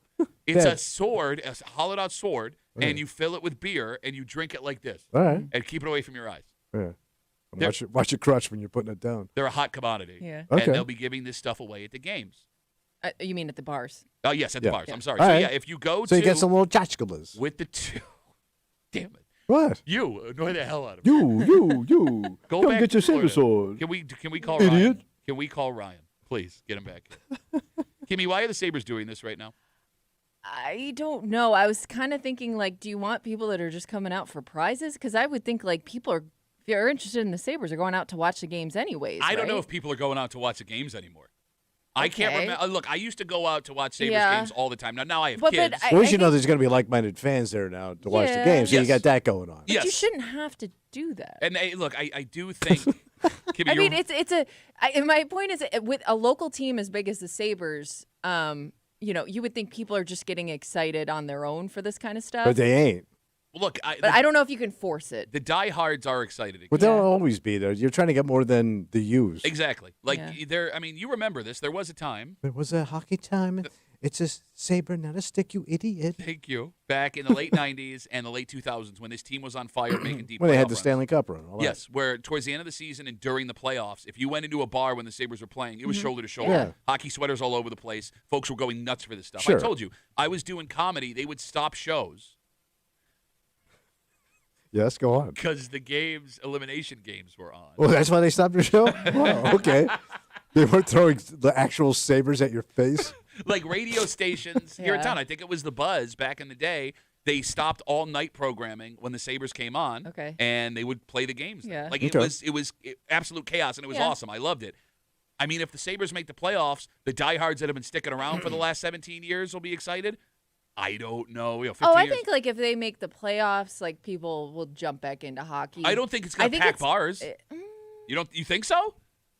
yeah, I think so. Let me ask you You'll this. get a good crowd. Do they have a shot at making a deep run, or are they just barely getting into the I playoffs? think just making the playoffs at this point would Okay. be enough to get people right. excited. If you want my personal opinion, it's a lot like the NFL was this year, where teams that were supposed to be good are not, teams Yeah. that weren't supposed to be good Okay, are. It's stepping chaos. up. All It's right. totally Will chaos. run. So when you ask if they get in, can they make a run? I mean, yeah. All right. Well, that'd be fun. They're getting good goaltending. They're scoring goals. But do you think if they go, let's say they go deep in, I mean, the place would go nuts by then, obviously. I don't know how many fans they lost along the way. Oh, But you think they really? But you don't think Like if people you just lost interest and like found other things to do. I mean, look, I'm sorry, Kim, I don't mean to cut you off. If you look at the ticket sales for the last couple of years, yeah man, like getting a ticket to a Sabres game used to be impossible. Last season and the season before, yeah, you said it's empty. you could see 20, 30 blocks of seats empty down in the 100 levels when you were watching games. But you don't think, like, if, let's say, you say they may have lost fans along the way, you don't think those fans will come back No, with they're doing success? crossword. I'll put it this way. Right. You think, like, do you think they've jumped to a new team completely? I am scared of that. Yeah. I'm a Sabres fan because when I grew up, Yeah. that was my team, Yeah. right? They had like Pat LaFontaine and Alexander Mogilny and Dominic Hasek and those guys that you loved, and they were making playoff runs, and it was awesome. The last couple of years, there isn't anyone for young kids to latch onto. Well, there's been so much turnover and yes, yeah. There's no star. But like I look at my daughter's friends and the teams that they like. They like San Jose because Macklin Celebrini plays there. They like Chicago because Connor Bedard plays there. You have all these young, good-looking stars that are playing in other cities, and all of a sudden these kids are going to Sabres games to watch other players. So, like, you've lost that fan for a generation. You know what I mean? Yeah. It's a lot like when you see kids that are Patriots fans, guys in their late 20s now that are Patriots. Like, Yeah. Tom Brady's so cool. Yeah. And my dad didn't love me. Like, my dad didn't love me either, but I'm still a Bills fan. Yeah, I knew that. Be a man about it. Swallow that generational trauma.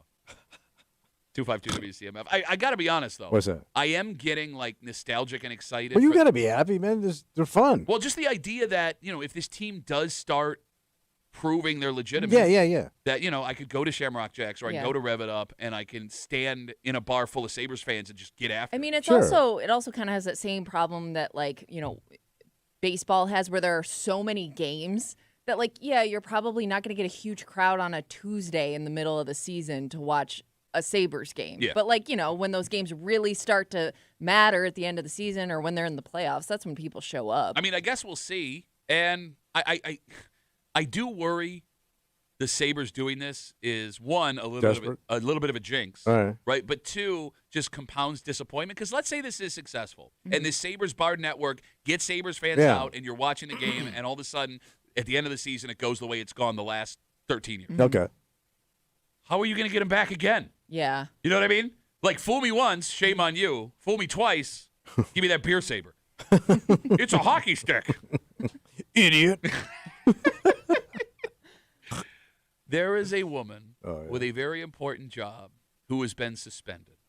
And she admits what she did was not right. All right. However, if you are a parent, you completely understand why she did what she did. In fact, you may have done something like this at your job. And I think there is an argument to be made that punishing this one is the wrong thing to do. Finding a solution for everybody might be the better way. All right. And we'll explain everything next here in the break room on CMF.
being a working parent is very hard.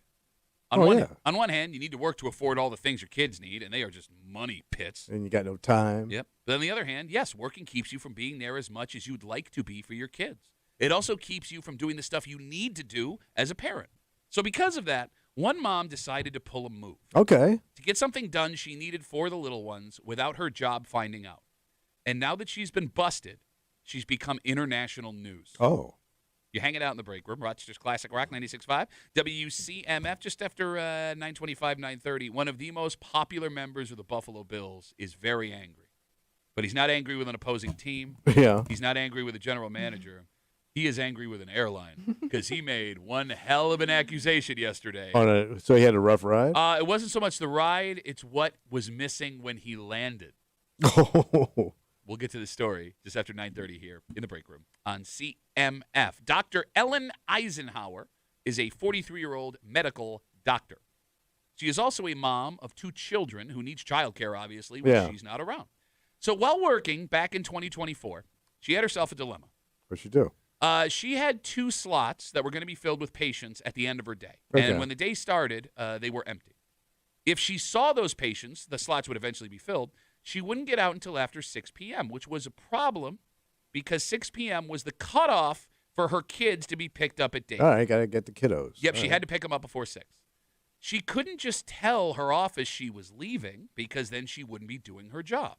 So she booked 2 fake patients so she could leave early from her job to get her kids from All right, daycare. so she fudged the books a little bit, Dr. Reich. She scheduled the bogus Okay. appointments herself and then dipped Gotcha. to go get her kids. Okay. Long story short, someone figured this out, and she admitted what she did. She was open and honest about it afterwards, said that she made a mistake. She should not have done this. She said she was sleep deprived, that she made the mistake in not making arrangements for her kids that day, but that her schedule makes it hard for her to balance her parental and professional life. She went on to say this was no excuse and she would accept any penalty that is given to her. That penalty, she was suspended 5 months for doing her job. 5 months? Ooh. Despite this woman admitting what she was doing was wrong, she has accepted her punishment. Yeah. And parental groups from around the world have now come to her defense saying that the punishment is excessive, that this is something that everyone who is a working parent has to deal with, and punishing parents for making moves when they are in a desperate situation is not the way to fix it. So I ask you this, Yeah. because you are on record in the past as saying, if your schedule's hard, maybe you shouldn't have had kids in the first place. That's true. Should this woman have been punished for what she did? I mean, to that extent, sounds harsh. She I may, mean, she fudged a little. I guess the theory is But you may have kept 2 people from getting medical care they needed because you didn't make arrangements. what for kind each of doctor? Is she cancer other. or just like, I you think know, she's just a Well, she did- my neuro- arm hurts. I She think didn't she's a GP. have appointments that day, right? So when the day started, it was Yeah. blank, but Okay. the day would have been filled up. They would have. so They they removed so that people somebody. didn't get in theory, health care. in theory, there's 2 people that did not All get right. health care that day because she fudged this Well, schedule. But- we but- live in America, man. You'll get your health care tomorrow. Relax. I don't think that's a thing. That's the thing though. It is extremely hard to book a doctor's appointment unless like it's an emergency. Like they're usually booked out pretty far in advance, which would make me, if she was my doctor, I'd be like, please don't suspend her. I need her. Oh, You know what I okay. mean? Like it's one of those things where it's only going to hurt more people, I would imagine, by suspending her. All right, but counterpoint. And trying to figure out where to schedule those patients that she was supposed to have. Counterpoint. Look, living in this world, my Yeah. wife being Yeah. a doctor, you're right. Like my wife is booked up constantly. Yeah. And I'll get calls from people like, "Hey, can you help me out?" I'm Yeah. like, shut up! I don't even know you like that. No, I'm kidding. yeah, and you know me. I mean, Kimmy. Yeah. To the point you made earlier, not getting 2 people in that day. Yeah, Those people could have to wait yeah. another Well, hold 2, on. 3, 4 yeah, months. but Here's- now I have to wait even longer, But hold on. potentially. Now I am pissed. Think about it. What? I'm stewing. Now I'm stewing. Oh, wait, he's over here stewing. I'm stewing. Yeah. I'm sitting in my Tommy, stew. Tommy Stews. Tommy Stews. She's a doctor. She ain't a working woman. I mean, she's What? got bank. Wait, She could get those kids picked up and taken Sure. care Yeah. of. Hold on one sec. I got to text She my got wife. big Okay, ass but, bank. but to her No. point, Let me she tell said you something with she these waited doctors, too Pat. long to do that. Please. It's ridiculous. Uh-huh. I mean, she could go. She could get daycare for the kids. I mean, it That's isn't where like they she's. were. Yeah. Huh? That's where they were. How do you not listen to any? No, but I'm saying like somebody could take. She's got enough bank Stranger. No, she could hire somebody to get her kids. Well, maybe she usually A does. nanny. How about a nanny? But maybe she usually has that. But maybe that day she didn't, and that's why she was in a bad I'm spot. pissed off at this woman now, man, because first I'm thinking like, this poor woman, she's working. She's got a lot of money. She's making $100,000 a year. It's so funny because whenever he talks about his doctors or anybody that takes care of him, they are the greatest people in the world that can do no wrong. By the way, general practitioners make a good living. They do not make as much as you think they do. They make good money, buddy. I see them cars in the parking lot I pull in. They make a good living. Yeah. General practitioners, your everyday doctors, do not make as much as you think they do. My guy's all over the world. That's not a word. My guy goes all over the world. Your general practitioner goes all over the world? Yeah. Okay. Let me tell you something. Yeah. These doctors. Uh-huh. Making that money. Uh-huh. Can do it. Okay. Hold on. I got to text my wife to let her know that she's not a working woman and all of the things she has to deal with are not as important. She works very hard. She's one of the good ones. Kimmy, can you Google what a general practitioner makes? Because I believe it's around $150,000 a year. To start. It's a really good living. Yeah. But you have them making millions of dollars in your head where you have a spaceship picking up a kid from daycare. Probably got that too. Okay. The phone number is 252-WCMF, 252-9263. Does every parent have a secret move to take care of kid stuff when it pops up? Because you can only go to your boss so many times and say family emergency before it becomes a problem at your job. Not to mention, Tommy, when my mom was raising us, a generation before, there wasn't nearly as much sympathy for working parents as there is now. She did a terrible job. What is the move you make when you need to leave work for your kids? 252-WCMF, 252-9263. And do you have a relationship that's good enough with your boss where you can say, look, here's the situation, I got to go? Can you now, in these days, can you say no to a mom who's got a kid issue to go home? I mean, because you look like a huge ass as a boss saying, yes, stay here, screw those kids. I guess it depends on the job. Because, okay, if we're going to talk about doctors and moms, one of which I sleep with on a regular basis. Look at you. My...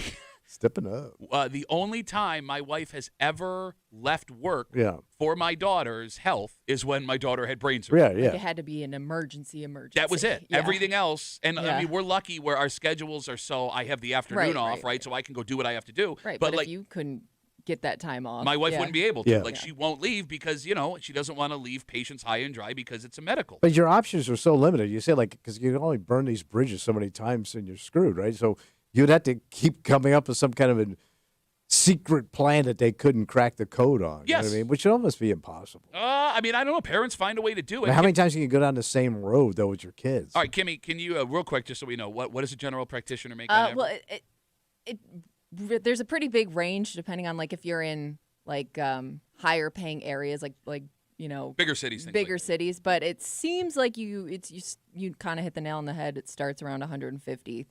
Okay, which is a great living. Yeah. Starting out, hell but yeah. But that ain't 24/7 childcare money, bro. No, but it could cover the problem. 252-WCMF. Again, we're talking about this 43-year-old woman. Her name is Dr. Ellen Eisenhower. She is what we believe is a general practitioner. She is a mom of 2 children. Back in 2024, she had to get her kids from daycare by 6 o'clock at night. That's when the cutoff was to pick up kids from daycare.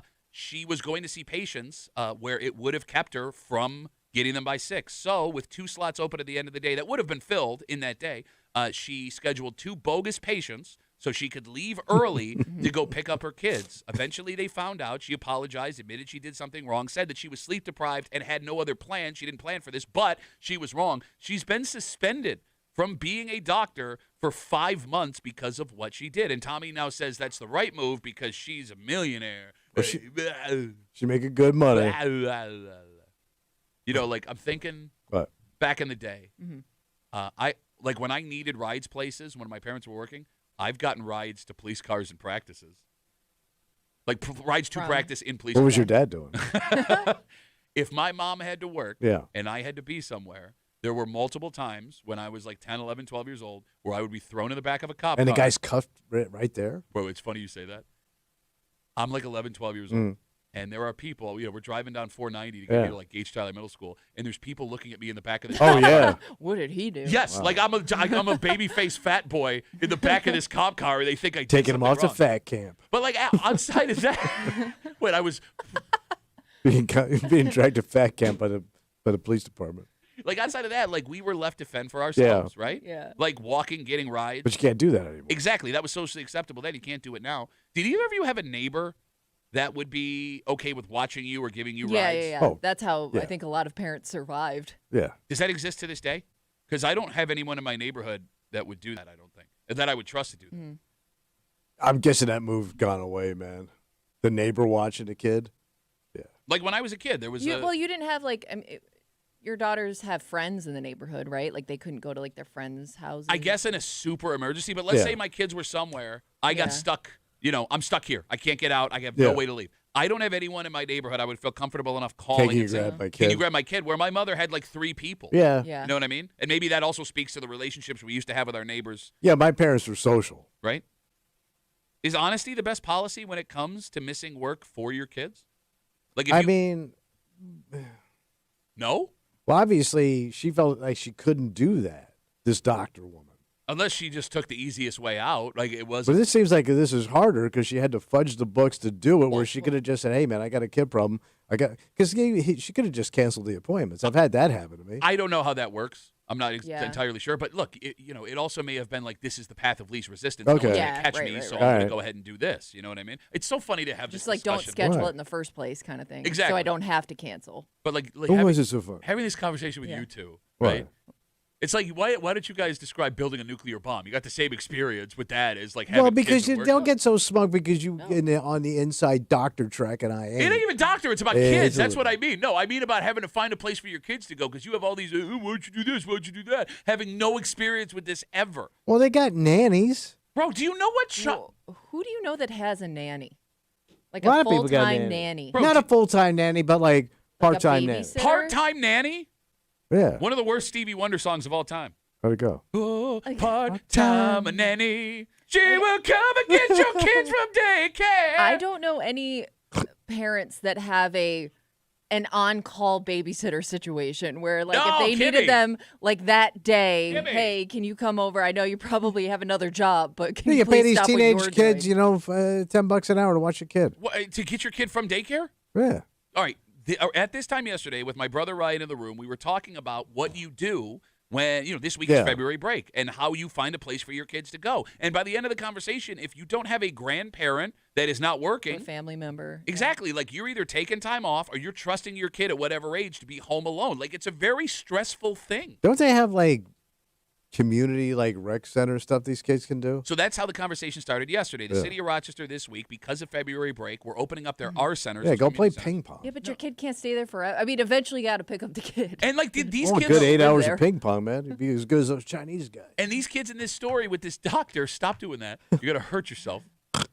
They were at daycare. They had Yeah. to be picked Yeah. up by 6 o'clock. Here's the other fun little thing that parents without kids don't know. Yeah. If your kid's in daycare, they have a dead stop time where your kid has to be picked up. And if you are not picked up by that time, the kids aren't. They lock them up. Right? No, they start fining you. Oh, really? Yes. Wait, they cash you out for Yes, the night? and every 15 minutes adds more money. Every quarter hour I get whacked? It depends on the daycare. All I right. know there are parents listening. 252 WCMF. What is your past pickup time fee for your kids at daycare? I thought they just caged them up at the end of the night like birds. No, I'm telling you, man, you could be spending an extra $100 a day Damn. if you don't get there on time to pick up your kid. All right. So don't sit here and be like, let me. Dalton writes us. What does Dalton say? He says, growing up, my best friend's mom was a babysitter after school, so it always worked out. Oh, great for Dalton. Can I tell you guys a story? I love your stories. They're so pathetic. This is pathetic. What happened? So my mother, for a little while, when she went back to work, I was like probably 10. Yeah. In the summer, she was a teacher's aide at Washington Irving Elementary. So in the summertime, she would watch other people's kids sometimes. Okay. And this family would bring their son over. He was like 6 years old. Okay. So I'm 10, my brother's 8, this kid is 6. And the kid had food that he liked. So I've told the story about growing up where like we never had I any bet you he didn't have it long in that house. God. So he'd be sent to your home with food. You got it. So Yeah. we would have like, the Goodbye. bagged multi-meal cereal. Yeah, you had all the and, like, cheap crap. So I vividly remember Yeah. this kid would be dropped off with boxes of name brand Golden Grams. Yeah. Because he liked Golden Grams. And we weren't allowed to eat his Golden Grams. So in the pantry, Yeah, because he's paying to be in that dump. exactly. But like, I guess my mom didn't really like we would have to eat our busted ass Oh, discount bag cereal, and this kid is getting name brand cereal right in front of us, right? And I guess in eating the like a grand- millionaire. But like I remember being like, it was the first time I was like, wait a minute. There's other options. And I remember like trying to eat the Golden Grams, and my mother would like flip the F Oh, they out. gotta taste like heaven. And like that kid was also like smug about it too. Like he didn't understand it, but he understood it. Yeah. Where he'd smugly eat his name brand cereal right in front of me as my mother was being paid to watch him during the day. It's like you're a French kid in the 1600s. Yeah, if we had a guillotine, it would have been bad for Scotty. Now, I don't know, man. Like it is amazing to me Yeah. that this has been a problem for as long as it has, and there has been no solution. Daycare for kids. Yes. Right? And I understand that universal daycare Yeah. may be, like, there's going to be hoops to jump through to make it happen. But, like, people aren't even trying. You know what I mean? Like, It hasn't changed, to your How? point. Yeah. How? Nobody's come up with a solution. Because to me. Well, it's too expensive. Okay, but I'm just thinking out loud here. It is. Expense is a problem. You know what else is expensive? Missed work hours for kids, parents having to go get their kids. And there is Alright. a demand for it. I mean, you know what else? Like I said, like I know people who got pregnant and the first thing they did was like put their name in on a waiting list at some daycare wherever they could get in. We talked last year Yeah. about how the number of stay-at-home parents has boomed because daycare is so expensive. For some people, it is cheaper to not work than work and pay for childcare. Well, I guess because there's so much labor involved because you got to watch these kids all day. That how do you get around that? Well, I mean, look, I look at it like this. If Because I do you want to pay somebody $7 an hour to watch your kid? well, I'm not if they're taking $7 an hour, I don't want That's that what I'm person. saying. Like you'd have to lower the labor cost, right? I'm waiting to see the company that finally figures out if we formula. offer if we offer I free think we already childcare. have the system. It's called prison. But like it's blown my mind that there isn't like a major corporation that has finally said like, look, we are going to have in-house childcare. If you come to the office, your child will be here Oh. with you all day. If Oh, there's yeah, some- you can take your kid Right. with you. Exactly. And like you could pay people significantly less. And I know that's a bad thing to say out loud, but there are plenty of people I know, Kimmy, mothers and fathers, that would take less to know For that perk? yes, that one, I don't have to pay for childcare, and two, my kid is under the same roof as I am all day. Yeah, but I long. gotta hear your screaming goddamn kid all day. Hey man, you want an employee? This is how you got to get them. No, but I gotta work over here. Okay. Well, you don't put them in the same room. No, but Right, you right. can They hear have their them. own separate area. You can hear them damn kids. Like colleges have figured this out. MCC, RIT, other colleges They got daycare? They have daycares where professors and people who work at the school Oh, can drop their kids off. My mother worked at the one at RIT for you. wow. All right. Like, at what point is that going to finally show up? Because this is unsustainable. It is not sustainable. And again, Well, then you want that like universal where it's like it's just everybody has a slot. look, man, I know what the world is like today. We see how politics go. What we can't agree on, there's no way they pass But universal. you little commie daycare center? Look, Little Red Square Academy? I am hopeless that the government comes up with a way to give people free childcare. So it's going to have to happen privately, and the business that figures it out first will Right. be successful because they will have the top people coming in wanting their kids to be taken care of. I'm telling you, man. I'm telling you. All right. That is a Pat Duffy guarantee. All right, let's take a break. This guy just wanted to go have fun with his partner and their kids, Okay, well, go. and he is furious. I mean, Kimmy, you would have to be so sure that Yeah, this company yeah. is the reason why this stuff Right, is right. missing. Because, What'd he lose? well, that's the other thing. Too. Yeah. I mean, you can He have lost an something? idea, Oh, yeah. and the way it looks, yes, but yeah, I don't know how you prove. So is that he it was thinking he this got ripped? Oh, particular he's not thinking. He's convinced Yeah. that he got Oh. ripped off by this company. I mean, the thing is missing. Yeah, but there's so many people Yeah. that handle this. I'm just like it did go missing. Like he's not making that part up. We'll get into it. Tell you which Buffalo Bills player is furious. I can't wait to find out. Next here, the break room on CMF.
some pretty heavy accusations leveled by one member of the Buffalo Bills. And here's the thing: in the grand scheme of things, it's not that big a deal for like us. But like, if he's wrong, you look so bad. Yeah. You're hanging out in the break room, Rochester's Classic Rock 96.5 WCMF. So we are in the off season, right? Yeah. Bills players are recovering and spending time with their families Sure. and taking the trips that they're not able to take during the football season. Yeah. And that sounds like exactly what Bills offensive lineman Deion Dawkins. Man, I knew it was going to be him Bless you, Kimmy. Why did you know it was going to be Deion?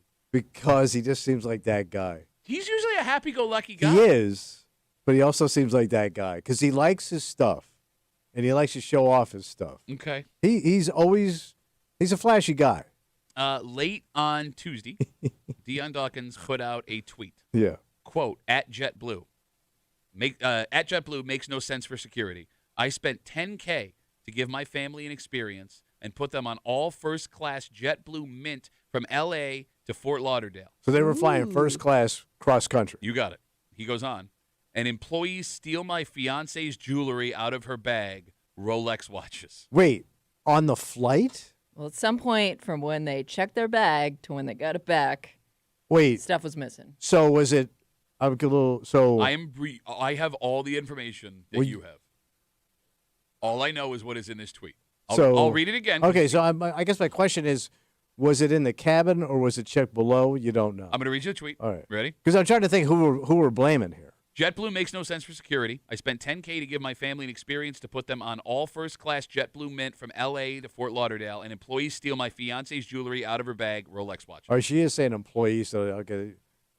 He's accusing JetBlue. Yeah. I mean, Yes, look, I understand that. You're right. I mean, you put the bags on the belt, and then you don't see them again until they show up. Okay, all right. What I am wondering is it only JetBlue employees that would be touching those bags from the moment they hit the conveyor belt until they get off the plane? Well, who handles your bags like at the airport when things are transferred around and whatever you're doing? That's what I'm Right, asking. are those like JetBlue employees I thought those are or are those airport airport employees? I don't know. 252-WCMF, 252-9263. Because I know a lot of people at the airport listen to the show because we are much like an air disaster through your ears. But why would you, if you said Rolex watch. He said Rolex. Okay. Yeah. So why would you check that and not have it on you? It's a great question. To take it, because that was my question. Was it in the cabin or underneath the plane? Two different scenarios. You're an idiot. It's entirely to put possible. those watches in a bag in the belly of the plane. Well, you said it yourself. Deion likes to show stuff off. I would assume his fiance is the same way. Yeah. It's possible that they had to check one Rolex watch because they were wearing another Rolex watch. Yeah. If you have can't multiple, you're not going to wear all your jewelry. No, but you would put it in a bag to take on the plane. I wouldn't put anything valuable down there because, somebody that's handling it could grab it. Okay, so And there's those videos you could see. There's like endless on YouTube comes old of these man. guys going through your luggage. Well, I think they do go through your luggage, like they'll for extra security purposes, right? Like they can look at or your sure luggage you're at shopping any for your time. fiance. I'm securing my future by stealing this Rolex watch. Okay. Man, so- what a score that guy got. Or gal. Gals be stealing too. All right, so when it comes to valuable stuff Yeah. and flying, I have heard two different theories that both make sense. What do you do? The first theory you brought up is if you have something very valuable, you put it on your carry-on, Yeah. therefore you know where it is You're at all holding times. it. I have also heard people saying this makes sense to me too.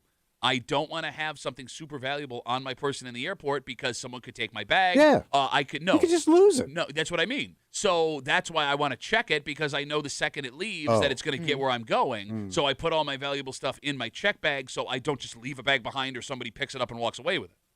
I would want to, if I got that kind of like fancy stuff, I want it on me. I want to know I can see it, I can touch it. It blows my mind that people with that kind of luxurious stuff travel with it. Yeah. If it's not on your, even having it I'm on with my you, arm yeah. would be making me nervous. Maybe you take like one watch or one thing that you like to have on you, but to like stock up on that kind of stuff when you're traveling it would make me nervous. But like, think about how vulnerable you are when you're traveling. Even leaving it in a hotel room. Yes, right? exactly. Yeah. Like, so from the moment you leave your house, let's say you're going to wear your Rolex, right? You got a Rolex, you're going to As wear we a all do. fancy ass watch. Because I'm a Formula One driver. Right? Like, you get to the airport, you have to take it off Yeah. and put it in security. You put it back on again. Hope to God you don't leave it in the effing bin, which happens all the time with stuff, right? So then, when you get to your destination, you could be wearing a $10,000 watch in a city you're not familiar with, waiting for an Uber around a whole bunch of strangers, which also makes me uncomfortable. Then, Kimmy, you brought it up. You go to your hotel. you would have to leave your hotel room with that watch on at all times for me not to be fearing it's going to be gone. Or use like the Or safe in use the the room or safe, some but crap? sometimes those safes are pretty small. I don't know. I don't know how much you're traveling with and how much is going to fit in there, or if you have like an expensive handbag or There you something, go. that's not fitting in there. But every time I walk out of my hotel room door, I'm surrounded by strangers, right? Who Yeah. could see what I have on my arm and decide I would like that thing. I am not someone who is scared of crime. But to put that much money on your person Oh, it's stupid. and to walk around a bunch of people you don't know in a community you're not familiar with sounds like a bad idea. Yes, that's true. Thinking out loud here. Okay. Do you feel bad for Deion Dawkins? No, not at all. Plus, you've got multiple of these watches. No, by the way, I was speculating multiple. We don't know if he Yeah. has multiple. Oh, no, he did say watches. You're right. I take Watches, it back. Watches. There is an S there. And he's also flying first class. But he's flying first class JetBlue. Is that bad? I don't know. Still I first don't know. class. Is that the one with like the big sleeper cabin you can take a shower and stuff? Kimmy, can you Google what JetBlue Mint first class looks like? It says mint. Mint. That's top. Mint, That's baby. tops. Mint. Mint. Can I quick sidebar? I Yeah. don't know why my algorithm's been feeding me this on Instagram. What? All of the coolest first class flights, it looks like, come from like foreign airlines. Yeah, like the ones where they have like the bar you can walk around. Whatever, like if you own an airline in Asia, you have to have like mini apartments in Oh, first yeah. class Yeah, for people. Like yeah. I keep seeing these videos, and it's like It's insane. But like these tickets cost like $15,000 a piece. Why would you spend that kind of money for a 6-hour flight? Why don't you just buy a plane? Well, yeah. You can get like a little plane. I would get a little plane. Well, no, I don't know. What? I'd much rather spend that money on first class. I don't want to fly in a small plane. No, but like your own plane. Yeah, no. Like you're on your own schedule. I understand. Yeah, just because it's my own plane. When it doesn't crashes, you make the papers. mean- Kimmy, you oohed. So everybody gets their own little suite. Ooh. Wait, on JetBlue Mint? Yeah. All right, I'm gonna come over. And look. Sweet. So, So again, all suites, all aisle access. Okay. See, you get like your own little. so it's like a little Oh, house. you get a pod. All right, so it's Yeah. like an apartment. Yeah, but it's still not as nice as like. You have room for your Rolexes. That's my point. Yeah. You should have taken them with you in there. You You can probably lay got a flat, dresser in says. there. That's like the dumbest thing he could have done. Okay. Yes. All right. I do find it funny too. Right. And I guess you only live in your old world. But like Deion Dawkins hasn't always been rich, right? No. All right. He's a regular guy. Okay. So like Regular guy with a Gucci baseball cap. But like that's just that. Like don't maybe be like, oh man, I'm pissed I lost all my Rolexes. To like Bills fans is maybe the wrong play to make. You know what I mean? Like Yes. lots of Bills fans upset they had to Yeah. pay for PSLs and things aren't great. A new right now. stadium. Yeah. It's like hey. Your salary. Hey, JetBlue, I flew first class and you stole my Rolexes. Like, that's like a robber baron joke. Yeah, he's living large. My oil company that I own has lost a little bit of money and I'm upset about it. I do feel like the person who took it, because you didn't know you were taking it out of Deion Dawkins' bag, right? I don't know. Something Do you think about, like they're crapping themselves right now? No, I think they're happy. What a score. how are you going to prove who took it? I don't know. Is there? I mean, I don't know. Like surveillance wise, if they're always being monitored. I would think. Like, It's do you think L.A. you- But if they were, then people would stop stealing stuff out of bags. True. We got So, to your point, Mhm. what if it didn't happen? Well, how else would he lose the Yeah. watch? What if he just lost the watch thinking like she packed it and didn't? Oh, that would be rough if you come home and the watch is sitting on the counter. Right. I mean, the relief of having the watch versus the embarrassment of what you just Yes. did nationally. We got Instagram messages coming in. Duffy on WCMF again. We're talking about a tweet from Deion Dawkins earlier this week. Quote, JetBlue makes no sense for security. I spent $10K to give my family the experience to put them on an all first-class JetBlue Mint from L.A. to Fort Lauderdale, and employees steal my fiance's jewelry out of her bag. Rolex watches. Melissa, dear sweet Melissa. Writes us. My mother flew, had Christmas gifts. They stole over $200 worth of stuff from a bag that was checked. Well, I just heard Deion Dawkins had Rolexes stolen. So, Melissa, I am not impressed. Not impressed at all. Tim writes us, for long-distance military moves, you have to weigh the decision to let movers pack your valuables and take them away to your next destination or carry it with you via long-distance, multiple-day drive. I've had 2 moves, one to Japan and back, where I had 10 ounces of gold in my backpack and $40,000 worth of sports cards. Apparently, Tim is 12. He said, kept it on my person at all times, no issues. That Yeah, was I always keep my gold on me. gold and Shohei Ohtani rookie cards. I would be so panicked Yeah. having it on me Oh God, yeah. from door to door. Like, Yeah. Just losing it. Just dropping it out of my pocket. that sounds so miserable. Yes. Yeah, you're constantly checking. You Yes. know what I mean? Yeah. Yes. I mean, Yeah. bro, we've talked about this before. Remember, like when you've had to have like $1,000 to go pay a security Yeah. deposit, and you have to have it in your pocket Freaking for 45 out. minutes. Yes, and your hand is just on that wad Yes. of bills. I'll open and close a pocket 20 times just to make sure I still have my Yes. passport Bro, within thank reach. you. Thank I'm you. like, oh, I did put it in this pocket, right? I will drive across the border with my passport and hold it. There's no way the passport leaves the car, and I'm still like, oh, I can't Yeah. lose this passport. Oh no. So I just did this at TSA. I dropped my passport and walked away. I realized it was sitting, and the guy had to run and give it to me just now. And then my wife goes, "How did you do that?" I was like, I was in a rush. You want the worst part? But Yeah. If that passport got away from Tommy, yeah, any ferret in the world could have gotten in this country, no questions asked. sounded like a ferret. Yeah. One of my favorite Steppenwolf songs. What's that? American Ferret! Got a passport now! But you do feel stupid when everybody's watching you get your passport. That wasn't Steppenwolf, was it? Well, yeah, it was Steppenwolf, wasn't it? American Yeah, American No. American woman. No, who was it? Get away. Yeah. You thinking of That's a Lenny? Guess Who? No. No, Yeah. maybe. Yeah, it was a Yeah. Guess Who. Was it Guess Who? What am I thinking? A magic carpet ride, maybe? Yeah. Yeah, probably. Yeah, so, Magic ferret passport doesn't really work. yeah. We're only a classic rock station. Okay, when's the last time you Plays this heard? music constantly. Shut up! You didn't correct me. Well, I'm not that good at my job. Come back, wrap it up, listen to some Steppenwolf next on CMF.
give me a rapper room. The old Thursday Rapperoo. For a Thursday break room CMF. Makes tomorrow a Friday. You know what that means? Yeah, groupie time. Okay, question. Yeah. You've only worked one day this week, Yeah. which is about the same as any other week. Yeah. And we have last Friday. Well, yeah, we got some carryover creep. Okay. Yeah. Creep. Don't, Creepy. don't worry. We have Carry plenty of creep to last Nice. us another week. So all of the disgusting Yeah. things Tommy said for about 8 hours. Right. The creep cap, just after 7 o'clock tomorrow at CMF. Also just after 7 o'clock. Would you consider Rochester a friendly place? Yeah, Okay. I think so. This doesn't. There is a list of the friendliest towns in the state of New York. Yeah. And Yeah. Oh, this is just within the state. within the state of New York, Wow. the 10 friendliest Okay. towns in the state of New York. And we may have a problem. Really? Well, Yeah, we ain't so nice. there is one community that can hear us that is listed. Oh. There is a debate as to whether or not this is part of the greater Rochester area. And, sometimes you need someone from the outside to tell you how things are, That's true. so to fully understand it. Yeah. So maybe that's what we do tomorrow, just after 7 o'clock here in the break room on CMF. We got to get out of the way. Jolene's on her way in. Jolene. Jolene, Don't take my music away. she's going to do the opposite of that. She's got 10 at 10 for you. Bless her heart. Again, do not forget the USA Gals are Come taking on the on. Canadian Gals. 1:10 today, gold medal game. Rochester native Haley Wynn will be taking the ice. But they'll probably play it again tonight in prime time. It's a big game, right? No, I don't think they do those long ones in prime time. Oh. I could be wrong. But, yeah, you're going to know the ending. Why would you watch it at 8 Yeah, o'clock? but Yeah. if you're working all day, you can at least watch. You could They stream. haven't been replaying the hockey games. They've just been like recapping. Yes, Oh. but it also had this is the gold medal game. Maybe Yeah. they will replay it. I don't Look, know. Okay. if you have the opportunity, Oh, yeah. I'm in. if you have Peacock, it will be live on Peacock. I'm locked in. Why are you being a dick? I actually know more about women's hockey because of you now. Yeah, no kidding. Just like how I know about jazz. I don't like it. You know nothing of jazz. We got to get out of the way. For Kimmy, Yeah. who's behind our Gales at Team USA. Yeah, go America. All right. For Tommy Muley, who from a distance could be mistaken for one of the Gales from Team USA. Joe Oh, that does is not. insulting to them. It is. I'm sorry, Yeah. ladies. You guys are much more talented. My name's Pat Duffy. We'll see you tomorrow morning in the break room, 6 a.m. on 96.5 WCMF.